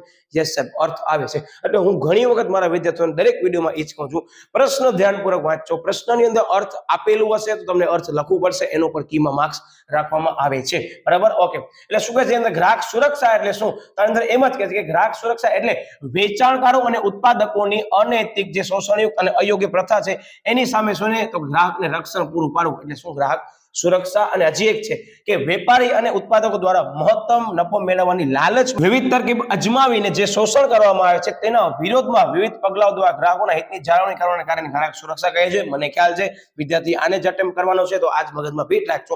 આ તમારા માત્ર જાણકારી માટે લીધી છે. આવી રીતે વેપારીઓ દ્વારા જે વિવિધ તરકીબો જે છે અજમાવી છે અને જે ગ્રાહકને નુકસાન થતું હોય છે અને ધ્યાનમાં લઈ એના સામે પગલાં લેવા, તો એને પણ ગ્રાહક સુરક્ષા તરીકે ઓળખવામાં આવે છે. યસ, પછી આવે છે વિદ્યાર્થી મિત્રો PIL, જેને કહેવાય જાહેર હિતની અરજી, જેનું ઇંગ્લિશ નામ છે પબ્લિક ઇન્ટરેસ્ટ લિટિગેશન. અને કદાચ જાહેર હિતની અરજી પ્રશ્ન 2 માર્કમાં પૂછાય છે તો હું એટલું જ કહીશ કે તમને કદાચ એમ લાગે છે કે સાહેબ અમને પૂર્ણ સ્વરૂપ આવડે છે તો કે લખો જ. પબ્લિક નો સ્પેલિંગ સાવ ઈઝી છે કે PUBLIC, interest INTEREST, interest, litigation LITIGATION, સાવ ઈઝી તો છે, બરાબર. એટલે આ ધ્યાન રાખજો, પરીક્ષામાં આવડે છે સૌથી પહેલા લખાય છે પ્રશ્ન, બરાબર. ઓકે, પછી આવે છે ઇકો માર્ક યોજના, મેં તમને જે કીધું એ, અને આની અંદર હજી એક આવે છે પર્યાવરણને સુસંગત પેદાશો. આ બંને પ્રશ્ન એક જ છે પણ થોડી સમજૂતીમાં ફેરફાર છે કે એક પ્રશ્ન 2 માર્કની અંદર આવી શકે છે, બરાબર. આલો તો શું કહે છે કે ઇકો માર્ક એટલે કે એવો પ્રકારની યોજના કે જે ઔદ્યોગિક એકમો પર્યાવરણને ઓછું નુકસાન પહોંચાડતા હશે. તો ભારત સરકારનું પર્યાવરણ ખાતું, રિપીટ કરી દો, તમારું ધ્યાન અહીંયા નોટ ડાઉન કરજો. ભારત સરકારનું પર્યાવરણ ખાતું જે છે, ભારત સરકારનું આ જે પર્યાવરણ ખાતું છે તમને જે છે એ આ ખાસ પ્રકારનો માર્ક વાપરવાની જે છે એ મંજૂરી આપે છે, જેને ઇકો માર્ક યોજના તરીકે પણ ઓળખવામાં આવે છે. કે જેનો મુખ્ય હેતુ શું છે કે આવી રીતે જે છે એ પ્રદૂષણ ઓછું ફેલાવતી કંપનીઓ હોય કે એકમો, એ લોકોને આ માર્ક આપવાની છૂટ આપવામાં આવે છે જેથી કરી એ ઓછું પ્રદૂષણ કરે પર્યાવરણને, એને ધ્યાન એવી રીતે પોતાના એકમની અંદર આ બધી વસ્તુ પ્રોડક્શન કરે છે, એને અલગથી આપવામાં આવે છે. આની વિસ્તૃત સમજૂતી હું લેતો નથી કારણ કે ઓલરેડી આ વસ્તુ આપણે કવર કરી લીધી છે ફાસ્ટ ટેકની અંદર. હવે આપણે આગળ વધીએ છીએ. યસ, એના પછી વિદ્યાર્થી મિત્રો આપણે આગળ વધીએ છીએ કે ગ્રાહકોનું શારીરિક અને માનસિક શોષણ કઈ રીતે થાય છે. આ જ્યારે પણ પ્રશ્ન હું ક્લાસમાં પણ સમજાવતો હોઉં ને ત્યારે મારા વિદ્યાર્થીને એમ જ કહું છું કે તમને પ્રેક્ટિકલી આની અંદર ગ્રાહક બની જવાનું છે. કે અત્યારે તમે એમ સમજી લો કે કોઈ પણ વેપારી પાસે વસ્તુ લેવા જાઓ છો અને તમારો શારીરિક અને માનસિક શોષણ કરવાની ટ્રાય કરે છે, બરાબર. વસ્તુ વેચતી વખતે તમે શું કરશો? સાહેબ અમે ગુસ્સાની લાગણી અનુભવશું. તો ગુસ્સાની લાગણી છે ને એ શારીરિક અને માનસિક શોષણનો પ્રકાર છે. કયા સંદર્ભમાં તો ધ્યાન રાખજો, અંદર આવે છે કે હલકી ગુણવત્તાવાળી વસ્તુ કે બનાવટી વસ્તુના વેચાણના કારણે ગ્રાહકો હતાશા કે ગુસ્સાની લાગણી અનુભવે છે. ચોખ્ખી વસ્તુ છે ને સાહેબ, આ વસ્તુ બધાની અંદર જોવા મળશે ગ્રાહકોની અંદર. યસ, વસ્તુમાં વપરાતા જે છે એ અયોગ્ય પદાર્થોને કારણે શારીરિક નુકસાન પણ થઈ શકે છે. આમ આ પ્રકારે થતા શોષણને શારીરિક અને માનસિક શોષણ કહેવામાં આવે છે. આ પણ પ્રશ્ન 2 માર્કની અંદર ટાર્ગેટ કરી શકે છે. મેં ત્યાં પણ કવર કર્યો છે અને અહીંયા પણ હું 1 માર્કની દ્રષ્ટિએ કવર કરું છું. કદાચ આવે તો તમને વાંધો આવે નહીં.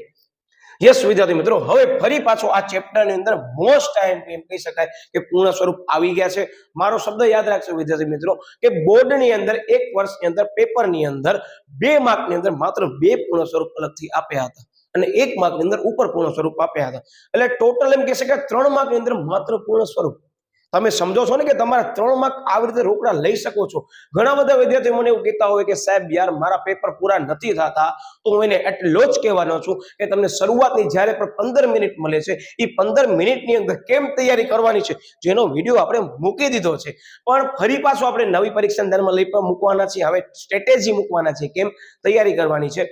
તો વિદ્યાર્થી મિત્રો પહેલી 15 મિનિટની અંદર એવો શાંતિથી પેપરને વાંચી લેવું કે મને આ ક્વેશ્ચન અટેમ્પ્ટ કરવાનો છે અને મને આ ક્વેશ્ચન અટેમ્પ્ટ કરવાનો નથી, અને જે અટેમ્પ્ટ કરવાનો છે એ એવી રીતે ડિસિઝન લેજો કે તમારો સમય પણ બચાવે અને પ્રશ્ન પણ તમને આવડવો હોવો જરૂરી છે. મારો એક શબ્દ હું ઘણી વખત કહું છું મારા વિદ્યાર્થીઓને કે જનરલ ઓપ્શન સિસ્ટમ છે ને તમારી એ બોર્ડની પરીક્ષામાં કામ આવશે. અત્યારે વાંચો છો અને તમે જનરલ ઓપ્શન ની અંદર અમુક ટોપિક કાઢો છો તો કદાચ હું એવું માનીને ચાલુ છું કે વધુમાં વધુ તમે સેક્શન વાઇઝ 2 ટોપિક કાઢશો તો વાંધો નથી, પણ એ કાઢતા પહેલા વિચાર કરજો કે મેં જે માહિતી આપી છે કે આ પ્રશ્ન ઓપ્શનમાં ન કઢાય, જ્યારે પણ સમજૂતી આપી ત્યારે મેં કીધું છે કે આ પ્રશ્ન ઓપ્શનમાં ન કાઢો, નકર તમે મૂર્ખ કહેવાશો. શું કામ કે ઘણા બધા એવા ક્વેશ્ચન છે વિદ્યાર્થી મિત્રો કે વિભાવનાઓ રહેલી છે, યસ વિચારધારાઓ રહેલી છે, જે ઘણા બધા વિદ્યાર્થીઓને ખ્યાલ છે મારા કે યસ સાહેબ કહેતા હતા વિચારધારા છે ને એ ટાઈમ બચાવશે, વિભાવના ટાઈમ બચાવશે. તો આવા બધા પ્રશ્નો તમે કર્યું છે ને વિદ્યાર્થીઓ, તો તમારો હું ગેરંટી સાથે કહું તમારો ટાઈમ બચશે. અત્યારે મેં તમને જે એક્ઝામ્પલ લીધા છે આપણી ચેનલની અંદર વિદ્યાર્થીઓના, એ બધા વિદ્યાર્થીઓ એવા હતા કે શરૂઆતની અંદર એ લોકોએ બહુ લિમિટેડ, હા અમુક ક્વેશ્ચન જે મેં કીધા હતા કે ભાઈ આ ક્વેશ્ચન નહીં કરો તો ચાલશે, કે જસ્ટ ફોર એક્ઝામ્પલ કે ચેપ્ટર નંબર 10 ની અંદર બજાર સંચાલનના જે છે બધા કાર્યો કરવાની જરૂર નથી, પણ માલનો સંગ્રહ શા માટે કરવામાં આવે છે એ કરવો જરૂરી છે. હું શું કહું છું ખબર પડે છે? તો આમ અમુક પ્રશ્ન સ્કીપ કરી શકાય છે. મેં યાદી આપી દીધી છે એની, બરાબર, અને દરેક વિડીયોમાં મેં કહી દીધું છે. અને કદાચ એ વિડીયો તમને ચેનલ ઉપર જોવા નથી મળતો એ ટોપિકનો, બરાબર, વાણિજ્ય વ્યવસ્થા સંચાલનનો મતલબ શું છે, જે સાહેબ એવું જ કહેવા ઈચ્છે છે કે આ ટોપિક કદાચ તમે નહીં કરો તો ચાલશે. એટલે એવું માનતા નહીં કે સાહેબ તમે આ બાકીના ટોપિક કેમ નથી લીધા.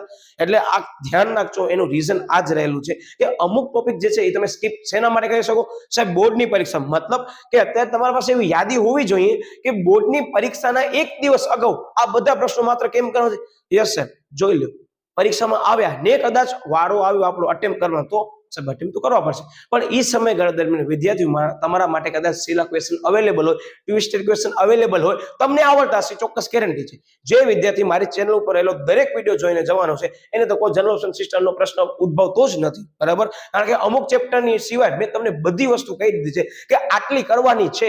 1-2 યુનિટના 1-2 ક્વેશ્ચનને બાદ કરતા વિદ્યાર્થી મિત્રો બધા ક્વેશ્ચનની સમજૂતી આપણી ચેનલ ઉપર અવેલેબલ છે પ્લેલિસ્ટ વાઇઝ, બરાબર. એટલે કદાચ તમારા પાસે હજી પણ સમય હોય તો તમે મોકો ચૂકતા નહીં, બરાબર. ક્યાં ધ્યાન રાખવાનું છે, અને કદાચ તમે પ્રશ્ન ઓપ્શનમાં કાઢવાના હતા ને પરીક્ષાની અંદર આવડી જશે ને તમને એમ જ લાગશે યાર સાહેબની વાત સાચી નીકળી કે અમે એકવાર બધી વસ્તુ કરી લીધી છે, પછી અમે બોર્ડમાં ઓપ્શનમાં કાઢી શક્યા આ પ્રશ્ન. શું કામ કે લેન્ધી હતા.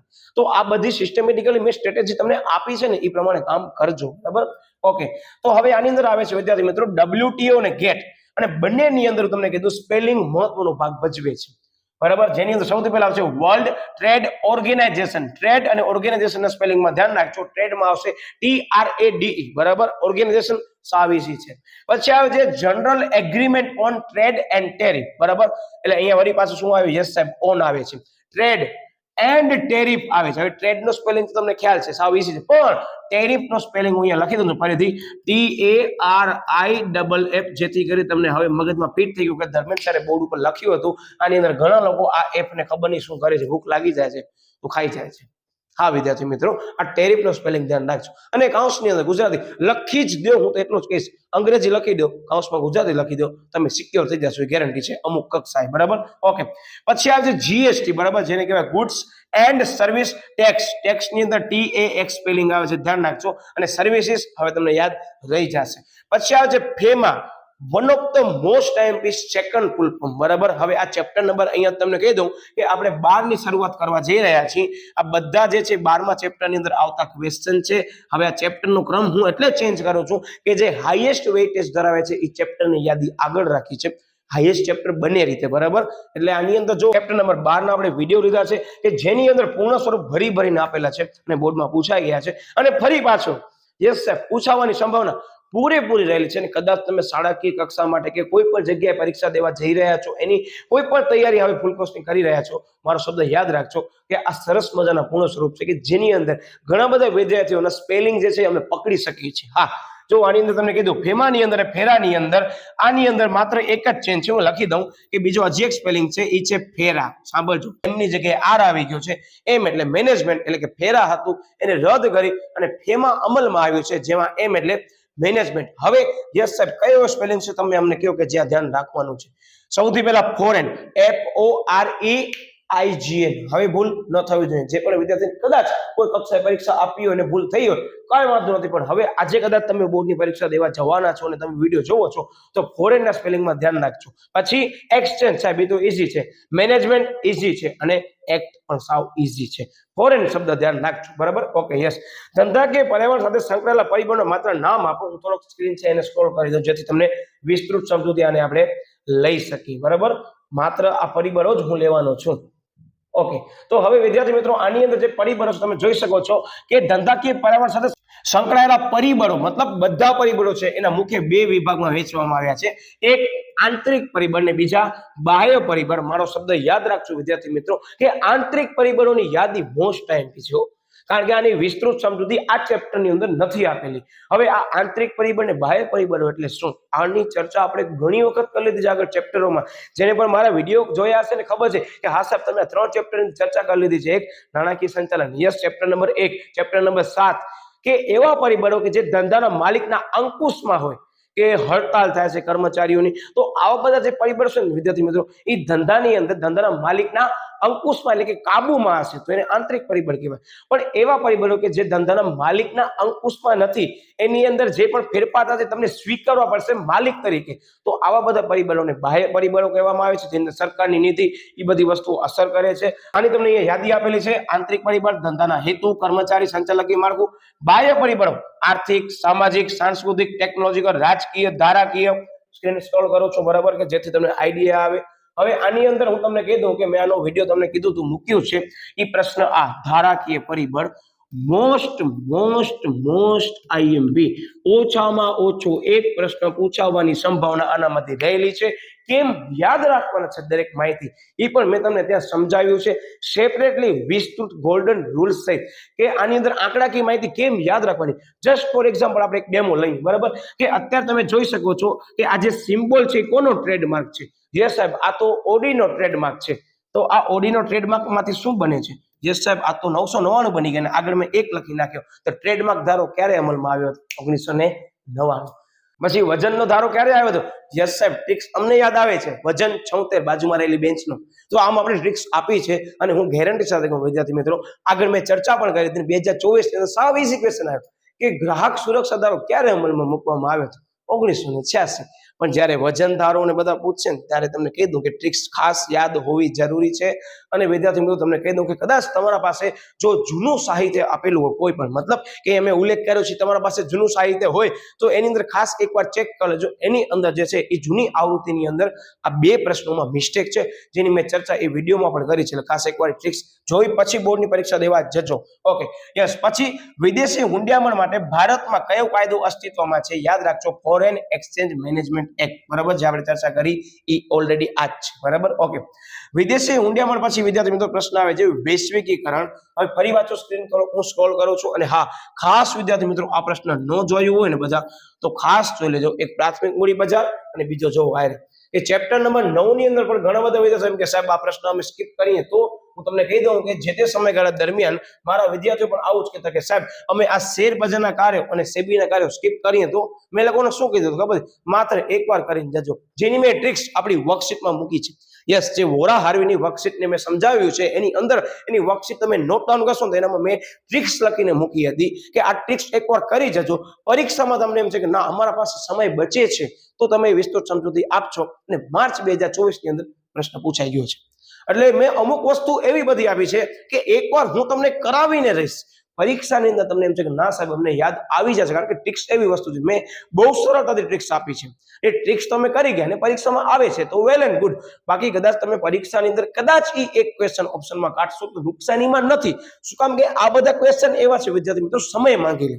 જે વિદ્યાર્થીની ઝડપ બહુ સરસ છે એ આ પ્રશ્ન અટેમ્પ્ટ કરશે. હું એમ જ કહીશ કે જેની ઝડપ સારી છે અને સમય બચે છે એવા લોકો આ ક્વેશ્ચન અટેમ્પ્ટ કરજો. કે 3 માર્કની અંદર પૂછાય છે તમને વિદ્યાર્થી મિત્રો 6 થી 7 કાર્યો સમજાવી દેવાના. હવે શેર બજારના કાર્યો અને ગૌણ મૂડી બજાર છે એ વસ્તુ એક જ છે, જોઈ લો. શેર અને મૂડી બજારના કાર્યો અને બીજો વિદ્યાર્થી મિત્રો સેબીના કાર્યો, આ બંને કાર્યો જે છે એ કરીને જજો પરીક્ષાની અંદર. ફરી પાછું મને એવું લાગે છે કે કદાચ આવી શકે છે. હા, એ અલગ વસ્તુ છે, એકવાર જોવું પડશે. તમે એમ કહો ના સાહેબ અમે પરીક્ષા માટે નહીં કરે, પણ એવું બન્યું કે તમે 2-3 ક્વેશ્ચન બીજા ઓપ્શનમાં કાઢી લીધા હતા અને આ આવ્યા તો હવે સાહેબ અમને કોઈ તો એક તો અટેમ્પ્ટ કરવું પડશે, અધરવાઇઝ માર્ક્સ થઈ શકે છે. હા, ઘણા લોકો જે ટાર્ગેટ નક્કી કર્યું સાહેબ મને આ ટાર્ગેટ પ્રમાણે માર્ક્સ લેવાના જ છે. યસ, આપણી વર્કશીટના પહેલા પેજ ઉપર મેં તમને કીધું હતું ટાર્ગેટ જોઈ પછી બોર્ડની પરીક્ષા દેવા જજો. તો એ ટાર્ગેટ મુજબ માર્ક્સ લેવા છે તો એકવાર એ ટાર્ગેટ માટે કરી પ્રશ્ન આપણી ચેનલ ઉપર અવેલેબલ છે. વિસ્તૃત સમજૂતી મેં આની અંદર આપી છે, તમને કહી દઉં બરાબર કે આની અંદર અહીંયા ધ્યાન રાખજો જે મેઇન કીવર્ડ છે એ પણ મેં સમજાવી દીધા છે બરાબર. તો એને ધ્યાનમાં લઈ આ એક વિડીયો જોઈ લેજો જેની મેં ફાસ્ટ ટ્રેક રિવિઝન ની અંદર કવર નથી કર્યો, પણ આ ચેપ્ટરનો ફાસ્ટ ટ્રેક રિવિઝન સિસ્ટમ જે છે એ વિડીયો અવેલેબલ તો છે જ બરાબર. Okay, yes. હવે આવે છે વૈશ્વિકીકરણનો અર્થ અને આ બહુ ઈઝી ક્વેશ્ચન છે, હું તમને સમજાવું છું. વૈશ્વિકીકરણ એટલે શું કે વિદેશી કંપની ભારત દેશની અંદર અને ભારત દેશની કંપની વિદેશની અંદર જે બંને જણા છે એ વેપાર કરવાની જે છે એકબીજાને પરવાનગી આપે છે એને કહેવામાં આવે છે વૈશ્વિકીકરણ. અને વૈશ્વિકીકરણ એક પ્રક્રિયા છે, દ્વિમાર્ગી પ્રક્રિયા છે. વિદેશ ભારત, ભારત વિદેશની અંદર, મતલબ એ બંને જગ્યાએ દ્વિમાર્ગી વ્યવહાર થવો જરૂરી છે, બંનેને પરવાનગી આપવી જરૂરી છે. આપણા દેશની કંપની ભલે વિદેશમાં કરે અને વિદેશની કંપની આપણા દેશને ભલે વેપાર કરવાની પરવાનગી આપવામાં આવે છે, જેને વૈશ્વિકીકરણ તરીકે ઓળખવામાં આવે છે. આ વિસ્તૃત અર્થ આપણે લઈ લઈએ છીએ. યસ, જ્યારે કોઈ પણ દેશ વિદેશી કંપનીઓને પોતાના દેશમાં ધંધો કરવાની અને પોતાના દેશની કંપનીને વિદેશની અંદર ધંધો કરવાની, હું આ ઇરેઝ કરી નાખું છું બરાબર, તમને વિઝિબલ થાય. ઓકે, અને પોતાના દેશની કંપનીને વિદેશોમાં ધંધો કરવાની મંજૂરી આપે છે તેને વૈશ્વિકીકરણ તરીકે ઓળખવામાં આવે છે. અને આ chapter number fast track revision series ધંધાકીય પર્યાવરણના 2 મૂક્યા છે. ખાસ કરીને એની પર પ્રશ્ન નહીં આવે ગેરંટી દઉં. એ 2 વિડીયો તમે મતલબ તમારો ચેપ્ટર કવર. એટલે જ મેં ફાસ્ટ ટ્રેક રિવિઝન સિરીઝ બનાવી છે કે તમે યોગ્ય દિવસ પ્રમાણે આયોજન કર્યું છે તૈયારી કરવાનો, તો ફાસ્ટ ટ્રેક રિવિઝન સિરીઝ જોઈ લીધી અને પ્લેલિસ્ટ ની અંદર એના વિડીયો જોઈ લીધા, તમારો ચેપ્ટર ઓલમોસ્ટ કમ્પ્લીટ. એનાથી વધારે તમે પ્રશ્ન કરવા ઈચ્છતા હો તો તમે તમારી રીતે કરી શકો છો, હું ના કહેતો નથી, કારણ કે ઘણી બધી શાળાકીય કક્ષાએ કંઈક નિયમ અલગ હોય છે. પણ હું અત્યારે તમને બોર્ડને ધ્યાનમાં લઈ તૈયારી કરાવું છું કે બોર્ડની અંદર જે રીતે આપણે તૈયારી કરવાની છે એ આવી જ રીતે કરવી પડશે. અને તમે પેપર ઉપર ચેક કરી લો, વિશ્વાસ ના આવે તો કેટલો બધું તમને કામ આવે એવું આપણી ચેનલ ઉપર મૂકી દીધું છે અને ઘણું કામ પણ આવ્યું છે.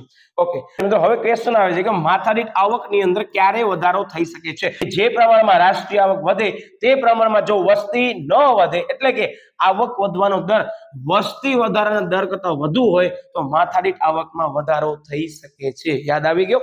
હા સાહેબ, યાદ આવી ગયો. અને આ પ્રશ્નને 2 માર્કમાં પણ ટાર્ગેટ કરી શકાય છે, ધ્યાન રાખજો બરાબર. Okay, yes.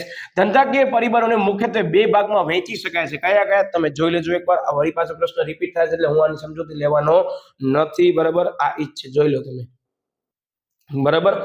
ઓકે, હવે વિદ્યાર્થી મિત્રો આ પ્રશ્ન રિપીટ છે, શેર હોલ્ડર ડિવિડન્ડ કયા સ્વરૂપે ચૂકવી શકાય છે? પણ ઇન બિટવીન વિદ્યાર્થી મિત્રો મને હજી એક પ્રશ્ન સરસ મજાનો મળ્યો છે કે કદાચ 3 ગુણમાં ન આવે ને તો તમને આ 2 ગુણમાં કામ આવી શકે છે કે માલિકનો મહત્તમ આર્થિક કલ્યાણનો હેતુ સિદ્ધ કરવા માટે નાણાકીય સંચાલન કયા અભિગમો અપનાવે છે? યાદ રાખજો, નફાનું મહત્તમીકરણનો હેતુ અને સંપત્તિનો મહત્તમીકરણનો હેતુ પ્રોફેસર સોલોમને કોની તરફેણ કરી છે? યસ સાહેબ, પ્રોફેસર સોલોમને કીધું છે કે સંપત્તિના મહત્તમીકરણનો હેતુ જે છે એ સારી બાબત છે. બીજી બાબત વિદ્યાર્થી મિત્રો કે સંપત્તિના મહત્તમીકરણના હેતુને જે છે એ સ્વીકાર્ય ગણવામાં આવ્યો છે અને એક આદર્શ હેતુ પણ કહેવામાં આવે છે. અને વિસ્તૃત સમજૂતી પણ આપણે સેપરેટલી મૂકી છે, પણ તોય અહીંયા મેં ફરી પાછો 2 માર્કની અંદર પણ ટાર્ગેટ કરેલો છે, તોય પણ મેં 1 માર્કમાં લઈ લીધું છે કે કદાચ એવું બની શકે કે આ 2 માર્કના પ્રશ્નને પણ 1 માર્કમાં પૂછી શકાય છે બરાબર. ઓકે, નાણાકીય સંચાલન કયા નાણાકીય નિર્ણયો સંબંધ સાથે સંકળાયેલો છે કે કયા સાથે સંબંધ ધરાવે છે? ને આ ચેપ્ટર તો હજી એક MCQ છે કે નાણાકીય સંચાલનને કયા કાર્યો સાથે સંબંધ છે અથવા નાણાકીય સંચાલનને કોની સાથે સંબંધ છે તો નાણાં કાર્યો આવશે. આ ખાસ ધ્યાન રાખજો. બરાબર, ઓકે, યસ. નાણાકીય સંચાલનની અંદર નિર્ણયો લેવા છે કોની સાથે સંબંધ ધરાવે છે? યસ સાહેબ, રોકાણ, મૂડી માળખું, ડિવિડન્ડ નીતિ તે અંગેના નિર્ણયો સાથે સંબંધ ધરાવે છે. પછી આવે છે નાણાકીય સંચાલનનો કઈ હોય તો સ્વીકાર્ય ગણવામાં આવે છે. કયો? યસ સાહેબ, હમણાં જ આપણે ચર્ચા કરી ઈ છે સંપત્તિના મહત્તમીકરણ હેતુ સ્વીકાર્ય કરવામાં આવે છે. કાયમી મૂડીના ઘટકો કયા છે જણાવો. મોસ્ટ ટાઈમ પણ મોસ્ટ ટાઈમ કેવી રીતે ખબર છે? પ્રશ્ન દ્રષ્ટિ માત્ર શું કરે, કયા પ્રાપ્તિ સ્થાન છે તો કોની અંદર રોકાયેલું છે શબ્દ નથી. શું આવી ગયું? ઘટકો કયા છે? જમીન, મકાન, પ્લાન્ટ, યંત્રો, વાહનો, ફર્નિચર વગેરે. ટૂંકમાં શેની અંદર રોકાયેલા છે એ જ વસ્તુ છે. ધ્યાન રાખજો, ઘટક તરીકે પણ આવી શકે છે. પછી ચેપ્ટર નંબર 1 માં રિપીટ થતો ક્વેશ્ચન. હવે અહીંયાથી વિદ્યાર્થી મિત્રો ચેપ્ટર નંબર 10 શરૂ કરીએ છીએ. શું કામ હું તમને કહું કે આની અંદર અમુક મેં ક્રમ એટલે અલગ કર્યા છે કે આ પ્રશ્નો 2 માર્કની યાદીમાં પણ મને જોવા મળે. મને એમ લાગુ કે 1 માર્કમાં આવે ને તો મારા વિદ્યાર્થીનો માર્ક્સ અહીંયા કટ ન થવો જોઈએ, એટલે આ પ્રશ્ન મેં અહીંયા કવર કરાવી દીધો છે અને આ એ પ્રશ્ન મેં કવર કરાવી દીધો છે. આ 2 માર્કને ધ્યાનમાં લઈ એ લોકો આપે છે. કદાચ તમને એમ લાગે તો 2 માર્કને ધ્યાનમાં લઈ વિસ્તૃત સમજૂતી લેવી હોય તો લઈ શકો છો, જેમાં કાંઈ નથી. યસ, પરત પદ્ધતિ, બરાબર, વળતર દરની પદ્ધતિ. પછી યસ સાહેબ, આ નાણાકીય સંચાલનની અંદર જે આપણે બધા નિર્ણયો લઈએ છીએ એ નિર્ણયો એટલે શું? યસ સાહેબ, મૂડી બજેટિંગ. તો આવા બધા જે ક્વેશ્ચન છે એકવાર જોઈ લેવા. બરાબર, એવા છે કે 1 માર્કમાં કામ આવે. ઓકે, હવે માર્કેટિંગ મિશ્રણના 4P ને કયા નામે ઓળખવામાં આવે છે તો કે P. સૌથી પહેલો ફર્સ્ટ P એટલે પ્રોડક્ટ એટલે પેદાશ, પછી પ્રાઇસ એટલે કિંમત, પછી વિતરણ એટલે પ્લેસ અને અભિવૃદ્ધિ એટલે પ્રમોશન. અને આના ઉપરથી મને યાદ આવે વિદ્યાર્થી મિત્રો ચેપ્ટર નંબર 1 ની અંદર કયો જ્યોર્જ ટેરીએ 6M ના સાધનો આપ્યા હતા. કયું સાહેબ? એક આપણે પોતે મેન, પછી સાહેબ આજુબાજુ મશીન, પાઉચમાં મટીરિયલ, ખિસ્સામાં મની, બારે માર્કેટ, બરાબર, અને યસ સાહેબ મેથડ. આ બધી વસ્તુ જે છે એકવાર કરી લેજો. 1 માર્ક ને 2 માર્ક બંનેમાં કામ આવી શકે છે, એટલે આ ધ્યાન રાખજો. બરાબર, ઓકે. હવે આપણે આગળ વધીએ છીએ. હવે અમુક પ્રશ્નો કેવા છે ખબર છે? આપણે મગજમાં ફિટ જ કરવાના છે, એના પૈકીના જ પ્રશ્નો છે. એટલે બહુ વિસ્તૃત ચર્ચા તમને એમ લાગે કે સાહેબ લેવા જેવી છે તો બિંદાસથી મને તમે કોમેન્ટ દ્વારા જણાવી શકો છો. હું ફરીથી એવું હશે તો આનો શોર્ટ્સ બનાવી નાખીશ. બરાબર, ઓકે. BIS ની કામગીરી આ બોર્ડ ની અંદર પૂછાયેલો ક્વેશ્ચન પ્રીવિયસ યરના પેપરની અંદર કહી શકાય કે પ્રીવિયસ યરના ક્વેશ્ચન પેપરમાં પૂછાયેલો છે કે ઔદ્યોગિક ઉત્પાદનનું વર્ગીકરણ ભારતીય પ્રમાણ સંસ્થાની કામગીરી કરે છે. રિપીટ કરી દઉં કે ભારતીય પ્રમાણ સંસ્થાની કામગીરીની અંદર શું કરવામાં આવે છે સાહેબ? ઔદ્યોગિક ઉત્પાદનનું વર્ગીકરણ કરવામાં આવે છે. ઔદ્યોગિક ઉત્પાદનનું વર્ગીકરણ ક્યાં કરવામાં આવે છે સાહેબ? BIS, bureau of Indian standard, એટલે કે સાહેબ ભારતીય પ્રમાણ સંસ્થા જે છે આ કામગીરી કરે છે. યસ, અને એગ્રીકલ્ચર એટલે કે કૃષિ પેદાશોનું વર્ગીકરણ કોણ કરે છે? મને કોમેન્ટ દ્વારા જણાવજો. આ પ્રશ્ન બંને ઘણા બધા વિદ્યાર્થીઓ મિસઅન્ડરસ્ટેન્ડિંગના કારણે મિસ્ટેક કરે છે. હું આશા રાખું છું કે તમને એનો જવાબ આવડતો હશે. તમે જરૂરથી કોમેન્ટ કરશો કે કૃષિ પેદાશોનું વર્ગીકરણ જે છે એ કોણ કરે છે, કે કૃષિ પેદાશ સાથે જે છે એ કયો માર્કથી સંકળાયેલો છે, એ કોમેન્ટ દ્વારા મને જણાવો કે જેથી કરીને તમારો એ પણ માર્ક્સ ન તૂટે. બરાબર, કારણ કે 2 ટ્વિસ્ટેડ ક્વેશ્ચન છે OC ની અંદર. બંનેની અંદર ઘણા બધા વિદ્યાર્થીઓ મિસઅન્ડરસ્ટેન્ડિંગના કારણે જવાબમાં મિસ્ટેક કરી આવે છે. ઓકે, શૂન્ય સપાટી વાળી વિતરણ વ્યવસ્થા એટલે શું? કે જે વિતરણ વ્યવસ્થામાં મધ્યસ્થી એટલે કે કોઈ પણ સપાટી ન હોય તેને શૂન્ય સપાટી વાળી વિતરણ વ્યવસ્થા કહે છે. જે કેવી રીતે હશે? યસ સાહેબ, એક હશે ઉત્પાદક અને સાથે કોણ હશે સાહેબ? સીધો ગ્રાહક હશે. બરાબર, આ મેં અત્યારે શોર્ટમાં લખ્યું, સમજી લેજો. ઉત્પાદક તો સીધો ગ્રાહક સુધી વસ્તુ પહોંચાડે છે, વચ્ચે કોઈ પણ મધ્યસ્થી નથી. એ શું છે? યસ સાહેબ, એ છે શૂન્ય સપાટી વાળી વિતરણ વ્યવસ્થા. બ્રાન્ડિંગ એટલે શું? બહુ સરસ મજાના ક્વેશ્ચન કે જ્યારે પણ ઉત્પાદક અને ઉત્પાદકોના માલથી પોતાના માલને અલગ પાડવા, પેદાશને સરળતાથી ઓળખી શકાય તે માટે માલની અન્ય ઉત્પાદકો નકલ ન કરી શકે તેના માટે નામ આપશે, સંજ્ઞા આપશે, ચિત્ર આપશે, નંબર આપશે, આમાંનું બધું જ આપવામાં આવે તેને બ્રાન્ડિંગ તરીકે ઓળખવામાં આવે છે. આનો જવાબ તમારા પાસે કોઈ પણ બ્રાન્ડેડ વસ્તુ, બ્રાન્ડેડ મતલબ કે તમારા પાઉચની અંદર રહેલી જે ઇરેઝર છે ને એ પણ બ્રાન્ડેડ કંપનીની છે, એટલે તો આ બધા જવાબ અહીંયા છુપાયેલા હશે. પણ 1 માર્કની દ્રષ્ટિએ તમને શું કરવાનું? યસ, બરાબર જોઈ લેવાની. જવાબ બધા મળી ગયા. બરાબર, હવે આની વિસ્તૃત ચર્ચા નથી લેતો કારણ કે ઓલરેડી આપણે ચર્ચા સેપરેટલી મૂકી દીધી છે. બરાબર, ઓકે. પ્રસિદ્ધિનો અર્થ. આ ચેપ્ટરના વિદ્યાર્થી મિત્રો મેં 1 માર્કના પ્રશ્નોની સ્પેશિયલ સિરીઝ બનાવી હતી કે 2024 ની અંદર બોર્ડની બ્લુપ્રિન્ટની અંદર એવું કહેવા માંગતા હતા કે આ ચેપ્ટરમાંથી જે છે એ 2 ગુણના અથવા તો 1 ગુણના 2 પ્રશ્ન અથવા તો 3 ગુણના 2 પ્રશ્નો આવવાની સંભાવના રહેલી છે. એને ધ્યાનમાં લઈ મેં સ્પેશિયલ આના માટે વિડીયો બનાવ્યા હતા. એટલે કદાચ તમને આની અંદર સ્પીડ લાગે કદાચ તો તમે એ વિડીયો જે છે એ જોઈ શકો છો. સેપરેટલી મેં મૂક્યા છે, કેમ યાદ રાખવાનું છે એ પણ સમજાવ્યું છે. અને આને રિવાઇન્ડ કરીને પણ ફરીથી જોઈ લેજો કારણ કે આ ચેપ્ટર બહુ IMP કહેવાય. બરાબર, આને સ્કીપ કરવાનું વિચારતા નહીં. બરાબર ઓકે. પ્રસિદ્ધિ એ એવો બિન વ્યક્તિગત માહિતી સંચાર છે કે જે ચૂકવણું કર્યા વગર સમૂહ માધ્યમો દ્વારા કરવામાં આવે છે, જેમાં ધંધાકીય એકમ કે એકમની પેદાશ વિશે જણાવવામાં આવે છે. બરાબર ઓકે, જેને પબ્લિસિટી તરીકે પણ ઓળખવામાં આવે છે. પછી આ જે વેચાણ વૃદ્ધિ કે વેચાણમાં વધારો, બરાબર, વેચાણ વૃદ્ધિની પ્રયુક્તિને લગતો વિડીયો પણ મૂકી દો છે, ખાસ એકવાર જોઈ લેજો, સ્કીપ ન કરાય એવો ક્વેશ્ચન છે કે વેચાણ વૃદ્ધિ એ ટૂંકા ગાળાના એવા લાભો છે કે જે ગ્રાહકોને માલ કે સેવાની ખરીદી કરવા માટે કરી શું કરે છે? યસ સાહેબ, પ્રોત્સાહિત કરે. તેવા વેચાણ વૃદ્ધિ ગ્રાહકોને ત્વરિત અસર કરે છે. બરાબર, આ જે મેઇન કીવર્ડ છે એ એકવાર ખાસ મગજમાં ફિટ કરી લેજો. બરાબર, ટૂંકા ગાળાના લાભો છે, બરાબર, જે ગ્રાહકોને કે માલ કે સેવાની ખરીદી કરવા માટે પ્રોત્સાહિત કરે છે અથવા તો આકર્ષિત. આપણે આગળ વધીએ છીએ. જે પ્રશ્ન આવે છે વ્યક્તિગત વેચાણ. વ્યક્તિગત વેચાણ છે બહુ સમજવા જેવું વર્ડ છે, ખાસ ધ્યાન રાખજો કે વ્યક્તિગત વેચાણ તમને બધાને ખ્યાલ છે. વ્યક્તિગત કે વ્યક્તિ સીધો ગ્રાહકને વસ્તુનું વેચાણ કરશે. એ વેચાણ કરવા માટે શું કરશે? સપોઝ મને તમને આ પેન વેચવી છે તો શું કરીશ? તમને ડાયરેક્ટ અમને પેદાશનું નિદર્શન કરશો, તમે દેખાડશો કે પેન આવી રીતે ઉપયોગ કરવામાં આવે છે ને હું દેખાડીશ. તમે વસ્તુ જે છે એ સંભવિત ગ્રાહક છો, હવે તમને વસ્તુ દેખાડી અને એક સંબંધ ઉભો કરીશ અને વ્યક્તિગત રીતે તમને વસ્તુ વેચાણ કરીશ. જેને શું કહે છે? વ્યક્તિગત વેચાણ કહે છે. તો પણ આપણે એકવાર સમજૂતી લઈ લઈએ કે વેચાણ કરતા એક એવી વ્યક્તિ છે કે ધંધાકીય એકમનું પ્રતિનિધિત્વ જે છે એ સંભવિત ગ્રાહકોને કરે છે અને તેનું કાર્ય સંભવિત જે ગ્રાહકોને પેદાશ વિશે માહિતી આપવાની, એને પેદાશનું નિદર્શન કરવાનું, અહીંયા વર્ડ લખેલું છે નિદર્શન, અને પેદાશના ઉપયોગ જણાવવાનું અને શંકાઓનું સમાધાન કરવાનું હોય છે. વ્યક્તિગત વેચાણ દ્વારા ધંધાકીય એકમો ગ્રાહકો સાથે એક ચોક્કસ પ્રકારનો સંબંધ પણ ઉભો કરે છે, જેને વ્યક્તિગત વેચાણ તરીકે ઓળખવામાં આવે છે. અને હા વિદ્યાર્થી મિત્રો, આ ચેપ્ટરમાંથી 2 માર્કની અંદર પણ અર્થ આ પ્રકારના આવી શકે છે. મારો શબ્દ યાદ રાખજો, આ 2 માર્ક્સ જેટલું કન્ટેન્ટ છે, જ્યાં તમને વચ્ચેથી મુદ્દા પેટા મુદ્દા પાડવા આવે ત્યાં પાડી શકો છો, પણ અર્થ પણ 2 માર્કમાં આવી શકે છે. બરાબર ઓકે, યસ. પછી આવે છે બજાર સંશોધન. બરાબર, અને મારો શબ્દ યાદ રાખજો કે બજાર પ્રક્રિયાની શરૂઆત ક્યાંથી થાય છે? યસ સાહેબ, બજાર સંશોધન થી થાય છે. ખાસ ધ્યાન રાખજો. ઓકે, શું કહે છે કે બજાર સંશોધન એટલે કે ગ્રાહકો વિશે, તેમની પસંદગી વિશે, તેમની અભિરુચિ વિશે વગેરે અંગે માહિતી મેળવી અને તેના આધારે ભાવિ અનુમાન કરવું કે આ ગ્રાહકને આપણે વસ્તુ વેચવી કે ન વેચવી જોઈએ, એ આપણે ભવિષ્યનું અંદાજ આપણે વર્તમાનમાં કરશું, જેને બજાર સંશોધન તરીકે ઓળખવામાં આવે છે અથવા તો માર્કેટ સંશોધન તરીકે ઓળખવામાં આવે છે. કીધું ઘણી વખત બજાર શબ્દનો ઉપયોગ કરશે, ઘણી વખત માર્કેટ શબ્દનો ઉપયોગ કરશે. બરાબર ઓકે. ઇન બિટવીન મને યાદ આવ્યું કે આ ચેપ્ટરની અંદર જે છે એ બજારીય વિભાવનાઓ કે ખ્યાલો કે અભિગમો જે ત્રણે એક જ છે એ મેં સેપરેટલી મૂકી છે. ખાસ જોઈ લેજો. મેં તમને કીધું હતું કે વિચારધારાઓ તમારો સમય બચાવી શકે છે, એમ આ જે વિભાવનાઓ છે ને વિદ્યાર્થી મિત્રો તમારો સમય બચાવી શકે છે. ખાસ એકવાર એનો અભ્યાસ કરી લેજો. Most twisted question as per my opinion કહી શકાય કે બહુ ટ્વિસ્ટેડ જ છે પ્રશ્ન. બરાબર ઓકે, યસ. એની મેં નોટ્સ પણ આપી છે કેમ યાદ રાખવાનું છે. ઓકે, બજાર પ્રક્રિયા એટલે શું? આ રિપીટ જ છે, તો આપણે લઈ લઈએ છીએ કે અમેરિકન માર્કેટિંગ એસોસિએશન એટલે કે AMA દ્વારા વ્યાખ્યા આપવામાં આવી છે કે માર્કેટિંગ એટલે કે બજાર પ્રક્રિયા એટલે એવી ધંધાકીય પ્રવૃત્તિ કે જેમાં માલ કે સેવાનો પ્રકાર જે છે એ ઉત્પાદકથી ગ્રાહક તરફ વાળવામાં આવે છે. અને આ ચેપ્ટરની અંદર આવતી આકૃતિ બજાર પ્રક્રિયા કેવી રીતે યાદ રાખવાની છે એની પણ મેં ટ્રિક્સનો વિડીયો મૂકી દીધો છે, ખાસ એકવાર જોઈ લેજો. ઓકે, હવે વિદ્યાર્થી મિત્રો અહીંયાથી આપણે ચેપ્ટર નંબર જે છે એ 9 સ્ટાર્ટ કરવાના છીએ અને આ ચેપ્ટર નંબર 9 મારી દ્રષ્ટિએ 1 માર્કની અંદર બહુ કામનો છે પ્રશ્ન. કદાચ તમે આ ચેપ્ટરમાંથી હું તમને કીધું કદાચ એકાદ 2 પ્રશ્ન તમને એવા લાગે છે અને કદાચ તમે સ્કીપ કરવાનો વિચારી રહ્યા છો તો મેં એ વિડીયોની અંદર કીધું છે એ પ્રમાણે તમને તૈયારી કરવી પડશે. એટલે એ રીતે કદાચ ઓપ્શનમાં કાઢવાના હોય તો વિચારજો. બરાબર, સીધો પ્રશ્ન ઓપ્શનમાં કાઢતા નહીં, મેં તેનું માર્ગદર્શન આપ્યું છે. ઓકે, હવે વિદ્યાર્થી મિત્રો ચેપ્ટર નંબર 9 અંદર બહુ સરસ મજાના ઈઝી ક્વેશ્ચન જો. કોલ મની, નોટિસ મની અને કોલ મની સાહેબ આ તો અમારો પીછો મૂકતો જ નથી. અર્થશાસ્ત્ર ધોરણ 11, વાણિજ્ય વ્યવસ્થા ધોરણ 11, SPCC ધોરણ 11, ધોરણ 12 અર્થશાસ્ત્ર SPCC અને ફરી પાછું વાણિજ્ય વ્યવસ્થાનું સંચાલન.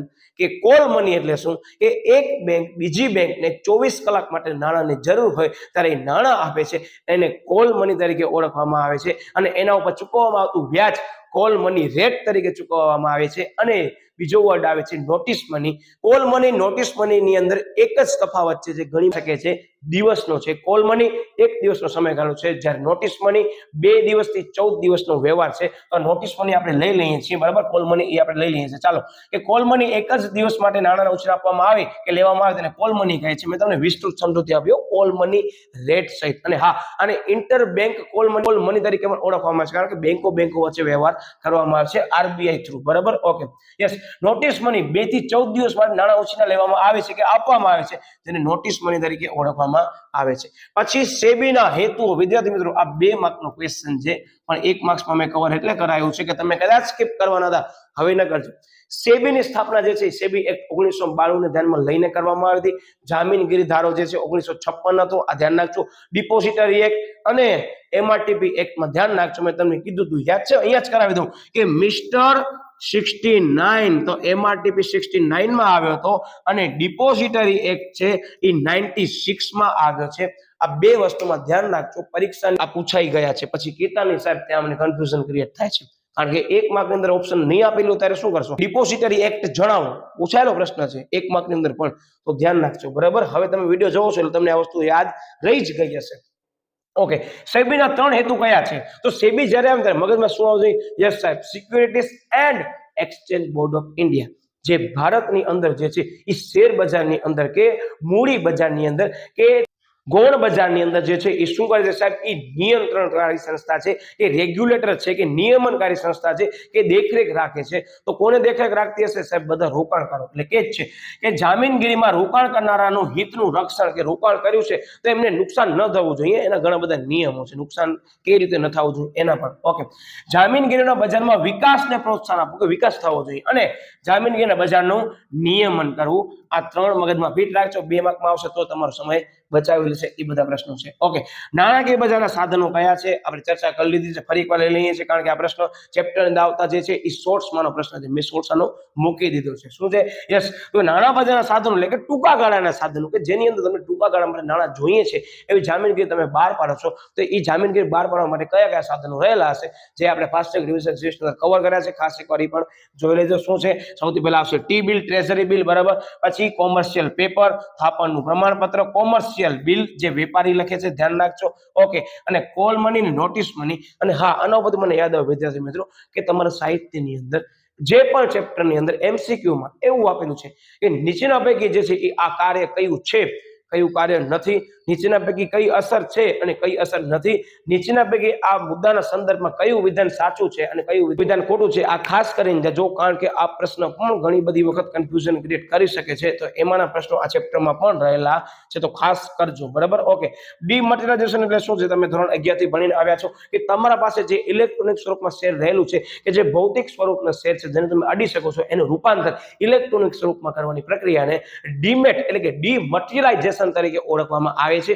ડિમટીરિયલાઇઝેશન જે છે એ અંગ્રેજી વર્ડ છે, જેનું ટૂંકાક્ષરી નામ છે એ ડીમેટ છે. બરાબર, આની વિસ્તૃત સમજૂતી એકવાર ખાસ જોઈ લેજો. બરાબર, મેં અગાઉ લઈ લીધી છે, આનામાં હું લેતો નથી. બરાબર. ઓકે, એના પહેલા મેં તમને કીધું હતું, યસ, ડિપોઝિટરી એક્ટ ધ્યાન રાખજો. બરાબર, શું છે ડિપોઝિટરી ધારો જે છે 1996 ના અન્વયે રોકાણકારોને ભૌતિક સ્વરૂપના અથવા ડિમટીરિયલાઇઝ સ્વરૂપે રહેલી જામીનગીરીઓ જે છે એ ધારણ કરવાનો વિકલ્પ આપવામાં આવે છે. અને રોકાણકારો ડિપોઝિટરીની સેવા પ્રાપ્ત કરવી હોય તો તેમને ક્યાં આ ખાતું ખોલાવવું પડે? સાહેબ, ડિપોઝિટરી પાર્ટિસિપેટ પાસે જે છે આ ખાતું ખોલાવવું પડે છે. અને ડિપોઝિટરી પાર્ટિસિપેટ એટલે જનરલી બધી એવી ઇન્સ્ટિટ્યુશન હશે કે જે બ્રોકર્સ હશે, કે જે તમારા બધા સ્ટોક માર્કેટમાં સ્ટોક છે એ લઈ અને તમારા ડિબેટમાં રાખશે, અને તેની તમામ માહિતી ભારતની 2 ડિપોઝિટરી કોને? સાહેબ, NSDL અને CDSL ને આપશે. એટલે ડિપોઝિટરી 2 છે, કઈ? NSDL અને CDSL, જેમાં સૌથી પહેલી સ્થાપના કોની કરવામાં આવી હતી? યસ સાહેબ, NSDL ની કરવામાં આવી હતી. અને NSDL અને CDSL ના સ્વરૂપની અંદર જે છે આવતું જે પૂર્ણ સ્વરૂપ છે એનામાં યસ S માં ધ્યાન રાખજો, નેશનલ ની અંદર સિક્યુરિટીઝ આવશે, જ્યારે સેન્ટ્રલ ની અંદર સર્વિસીસ આવશે. આની મેં વિસ્તૃત સમજૂતી શોર્ટ્સમાં પણ આપી છે, એટલે ખાસ એકવાર જોઈ લેજો. બરાબર. ત્યાર પછી મુદ્દો આવે છે નાણાકીય બજારના પ્રકારો જણાવો. નાણાકીય બજારના 2 પ્રકારો છે, મૂડી બજાર અને નાણાં બજાર પોતે. એટલે કે નાણાં બજારની આપણે આકૃતિ સમજી હતી કે નાણાં બજારના 2 વિભાગો પાડવામાં આવ્યા છે. બરાબર. ઓકે, પછી મૂડી બજારમાં જે છે એ પ્રાથમિક બજાર અને ગૌણ બજાર એટલે કે શેર બજારનો સમાવેશ કરવામાં આવે છે, જ્યારે નાણાં બજારમાં સંગઠિત અને અસંગઠિત બજારનો સમાવેશ કરવામાં આવે છે. એની અંદર પણ અસંગઠિત બજાર એટલે શું? આ બધા 2 માર્કના પ્રશ્નોમાં આવી શકે એવા પ્રશ્નો છે કે અસંગઠિત નાણાં બજાર એટલે કે અનૌપચારિક નાણાં બજાર તરીકે પણ ઓળખવામાં આવે છે. અને આના ઉપર કોઈનું નિયંત્રણ હોતું નથી, જ્યારે સંગઠિત બજારમાં નિયંત્રણ હોય છે. કોનું નિયંત્રણ? યસ સાહેબ, સંગઠિત નાણાં બજાર ઉપર RBI નું નિયંત્રણ હશે. કેમ યાદ રાખવાનું? સંગઠિત નાણાં બજાર, નાણાં ઉપર કોનું નિયંત્રણ? સાહેબ, બેંકનું નિયંત્રણ. બેંક કઈ? Reserve bank of India. કઈ? સંગઠિત નાણાં બજાર, જ્યારે આ શું છે? અસંગઠિત છે, જેના ઉપર કોઈ પણ નિયંત્રણ હશે નહીં, કોઈ પણ નિયમનકારી સંસ્થા હશે નહીં. શું કહે પછી? તેમાં કોઈ પણ ધારા ધોરણો વગર જે છે એ ચાલતી હોય છે. આ નાણાં બજાર જે છે એ નાણાં ધીરનાર, જામીનદાર, વસ્તુ ગીરવે રાખી નાણાં ધીરનાર, પછી દેશી બેન્કરો, સ્ટોક વગેરેનો સમાવેશ આની અંદર કરવામાં આવે છે. આની અંદર સંકલનનો અભાવ હોય છે, કારણ કે આની અંદર આ બધા જે વ્યક્તિઓ રહેલા છે એના ઉપર કોઈ નિયંત્રણ કરવા વાળી સંસ્થા નથી, બરાબર, કે નિયમન કરવા વાળી સંસ્થા નથી એટલે, બરાબર. અને પછી કે છે કે અસંગઠિત નાણાં બજારની પ્રવૃત્તિઓ ભારતના ગ્રામ્ય વિસ્તારો સુધી વધુ વિકાસ પામી શકે છે. જો કે શહેરી વિસ્તારોમાં પણ તે હવે જોવા મળે છે. બહુ સરળ ભાષામાં નોન બેન્કિંગ ફાઇનાન્શિયલ ઇન્સ્ટિટ્યુશન, બરાબર, જે બેન્કિંગ એક્ટની અંડર જે છે એ સ્થપાયેલ નથી, જેના નિયમો જે છે પોતે ઘડી શકે છે. કે જસ્ટ ફોર એક્ઝામ્પલ કે XYZ ફાઇનાન્શિયલ ફર્મ કે XYZ ફાઇનાન્સ સર્વિસ, તો આ બધા એવા છે કે જેના ઉપર RBI નો કંટ્રોલ નહીં હોય, જેને સરાફો તરીકે પણ ઓળખવામાં આવે છે, બરાબર. આ હતો પ્રશ્ન. તમને કહી દઉં કે આજે મેં પ્રશ્ન તમને કરાવ્યો છે એ 2 માર્કનો છે, એટલે 2 માર્કનો પ્રશ્ન પણ હવે આપણે અહીંયા આનામાં કવર કરીએ છીએ આ બધા ચેપ્ટરોમાં, બરાબર. Okay, yes. હવે આનામાં ફરી પાછો પ્રશ્ન રિપીટ થયો કે ભારતની અંદર શેર બજારનું નિયમન કોણ દ્વારા કરવામાં આવે છે? સાહેબ, ભારતની અંદર શેર બજારનું નિયંત્રણ સેબી દ્વારા તથા જામીનગીરી કરાર દ્વારા જે છે એ કરવામાં આવે છે, પણ મુખ્યત્વે નિયમન છે એ સેબી કરે છે. અને કયા કરારને ધ્યાનમાં લઈ નિયમન કરે છે? સાહેબ, ઈ કરે છે જામીનગીરી કરારધારો, બરાબર. એટલે કે શું? યસ સાહેબ, સિક્યુરિટીઝ કોન્ટ્રાક્ટ એક્ટ, બરાબર, એને ધ્યાનમાં લઈ કરવામાં આવે છે. જનરલી તમે સેબી લખશો તો પણ ચાલશે, પણ આ લખશો તો વધુ અનુકૂળ રહેશે ચેક કરવા વાળાને, બરાબર. ઓકે, પછી આવે છે વિસ્તૃત સ્વરૂપ. મેં તમને કીધું હતું, ચર્ચા કરી દીધી, પણ તોય પણ હું તમને અહીંયા રિપીટ કરાવી દઉં કે જ્યાં સેન્ટ્રલ હશે ને ત્યાં સર્વિસીસ આવશે, અને NSDL નો મેં તમને કીધું NSDL માં શું આવશે? સિક્યુરિટીઝ આવશે. આ ખાસ એકવાર જોઈ લેજો, બરાબર. Okay, yes. સેબી નું પૂર્ણ સ્વરૂપ securities and exchange board of India. ધ્યાન રાખજો, જે અમે રાઉન્ડ કર્યું છે, બરાબર. ઓકે, વિસ્તૃત સ્વરૂપ સેબી નો ફરીથી મેં રિપીટ લીધું છે, કારણ કે ઓલરેડી ઘણી બધી વખત પૂછાયેલો છે, બરાબર. યસ. પછી આવે છે વિદ્યાર્થી મિત્રો ટ્રેઝરી બિલ જે છે એ કઈ કિંમતે બહાર પાડવામાં આવશે? આનો મેં શોર્ટ્સ મૂક્યો છે, માત્ર 1 જ મિનિટની અંદર આખી સમજૂતી આપણે કવર કરી લીધી છે. કોની? ટ્રેઝરી બિલની. તો ખાસ એકવાર જોઈ લેજો. શું કહે છે? ટ્રેઝરી બિલ કઈ કિંમતે બહાર પાડવામાં આવશે? સાહેબ, ટ્રેઝરી બિલ જે છે એ વટાવથી બહાર પાડવામાં આવે છે. અને કેવી રીતે પરત કરવામાં આવે છે? સાહેબ, એને મૂળ કિંમતે પરત કરવામાં આવે છે. આ ધ્યાન રાખજો કે કદાચ ટ્રેઝરી બિલનો ક્વેશ્ચન 2 માર્કમાં નથી જોવા મળતો, તો 1 માર્કમાં આ આવી શકે છે, બરાબર. ઓકે, પછી મુંબઈ શેર બજારનો સ્ક્રીન આધારિત વેપાર પદ્ધતિ કયા નામથી ઓળખવામાં આવે છે? તો મુંબઈ શેર બજાર એટલે કે બોમ્બે સ્ટોક એક્સચેન્જ જે છે એને જે સ્ક્રીન આધારિત પ્રથા છે એને શેના તરીકે ઓળખવામાં આવે? સાહેબ, બી રિપીટ થશે, BOLT, જેમાં બી એટલે સાહેબ બોમ્બે સ્ટોક એક્સચેન્જ, પછી ઓ એટલે ઓનલાઈન, અને ટી એટલે ટ્રેડિંગ, બરાબર. આ ધ્યાન રાખજો. બોલ્ટ નો પૂર્ણ સ્વરૂપ છે, જનરલી પૂછવાના ચાન્સીસ ઓછા છે, પણ પૂર્ણ સ્વરૂપના ભાગરૂપે મેં અહીંયા કવર કર્યા છે. પણ હા, એમ પૂછાઈ શકે છે કે મુંબઈની અંદર જે શેર માર્કેટની અંદર જે પણ સોદા કરવામાં આવે છે, સ્ક્રીન આધારિત સોદા, એને શેના તરીકે ઓળખવામાં આવે છે? તો યાદ રાખજો, એને બોલ્ટ તરીકે ઓળખવામાં આવે છે. અને બોમ્બે સ્ટોક એક્સચેન્જની સ્થાપના ક્યારે કરવામાં આવી હતી એને નોટ ડાઉન કરી અને તમે મને કોમેન્ટમાં જણાવજો. મોસ્ટ ટાઈમ ક્વેશ્ચન છે, મેં તમને જે કીધું ને યર ધ્યાનમાં રાખવા જેવું છે, એ યર ધ્યાનમાં રાખવા જેવી બાબત છે. એટલે ખાસ કોમેન્ટ કરી દો, તમારા પૂછાશે, તમારો 1 માર્ક્સ રોકડો છે, બરાબર. Okay, yes. આવી ગયો પ્રશ્ન. જો બોમ્બે સ્ટોક એક્સચેન્જની સ્થાપના ક્યારે કરવામાં આવી હતી? 9 જુલાઈ 1875. જેમાં શું ધ્યાન રાખવાનું છે? યસ સાહેબ, આ 18 થી અમને ધ્યાન રાખવાનું છે. બાકી જે 75 છે એ તો સાવ ઈઝી છે, યાદ બધાને રહી જશે. પણ 1800 માં ધ્યાન રાખજો કે કદાચ એમ સમજી લો કે હું કોઈ પણ જગ્યાએ પરીક્ષા લઉં તો હું ઈ જ કરું. બધા યસ એમ રાખો. શું કરું ખબર છે?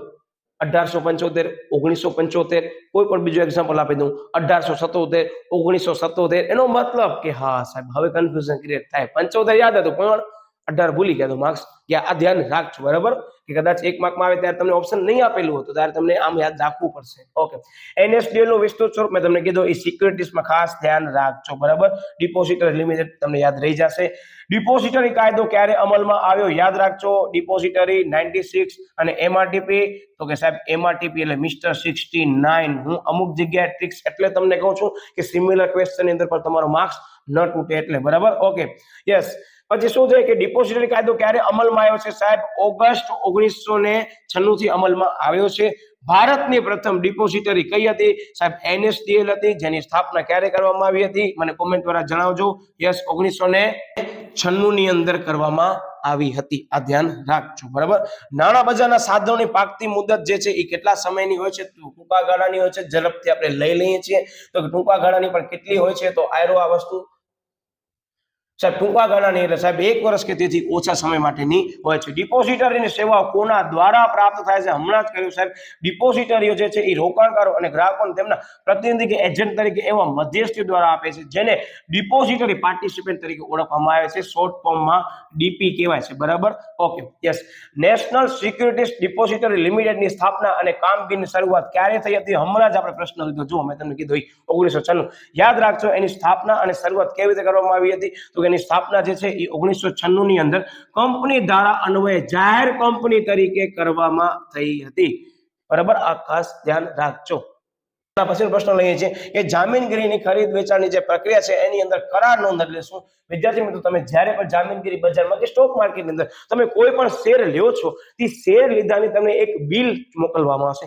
એ બિલ એટલે કરાર નોંધ આપણે લઈ લઈએ છીએ. ચોપડીની ભાષામાં શું કહે છે કે જામીનગીરીના ખરીદ વેચાણની પ્રક્રિયામાં ગ્રાહકોના ઓર્ડર પ્રમાણે જામીનગીરીનો ખરીદ વેચાણનો સોદો થયા પછી દલાલો તે અંગેની નોંધ જેમાં કરે છે તેને કરાર નોંધ તરીકે ઓળખવામાં આવે છે, જેને કોન્ટ્રાક્ટ નોટ તરીકે પણ ઓળખવામાં આવે છે. આ કોન્ટ્રાક્ટ નોટ જે છે તમને મેલ દ્વારા જણાવવામાં આવશે કે તમે આજે સોદો કર્યો છે એની કિંમત એટલી છે, જેની અંદર જે છે એ ટેક્સ આટલો છે, જેની અંદર બ્રોકરેજ એટલી છે, બધી વસ્તુની વિગત છે દલાલ દ્વારા બનાવવામાં આવે છે અને તમને મોકલવામાં આવે છે. બરાબર, જેને કહેવાય કરાર નોંધ. આ મોસ્ટ એમ્બિગ્યુઅસ છે. બધા ધ્યાન રાખજો કે ટ્વિસ્ટેડ પેપર બની શકે તો આમાંથી પ્રશ્નો આવી શકે છે. બરાબર, હવે આપણે આગળ વધીએ પછી પ્રશ્ન આવે છે કે સાધનોની પાકતી મુદત કેટલા સમયની હોય છે? રિપીટ થયો, 1 વર્ષ કે તેથી ઓછા સમયગાળાનો છે.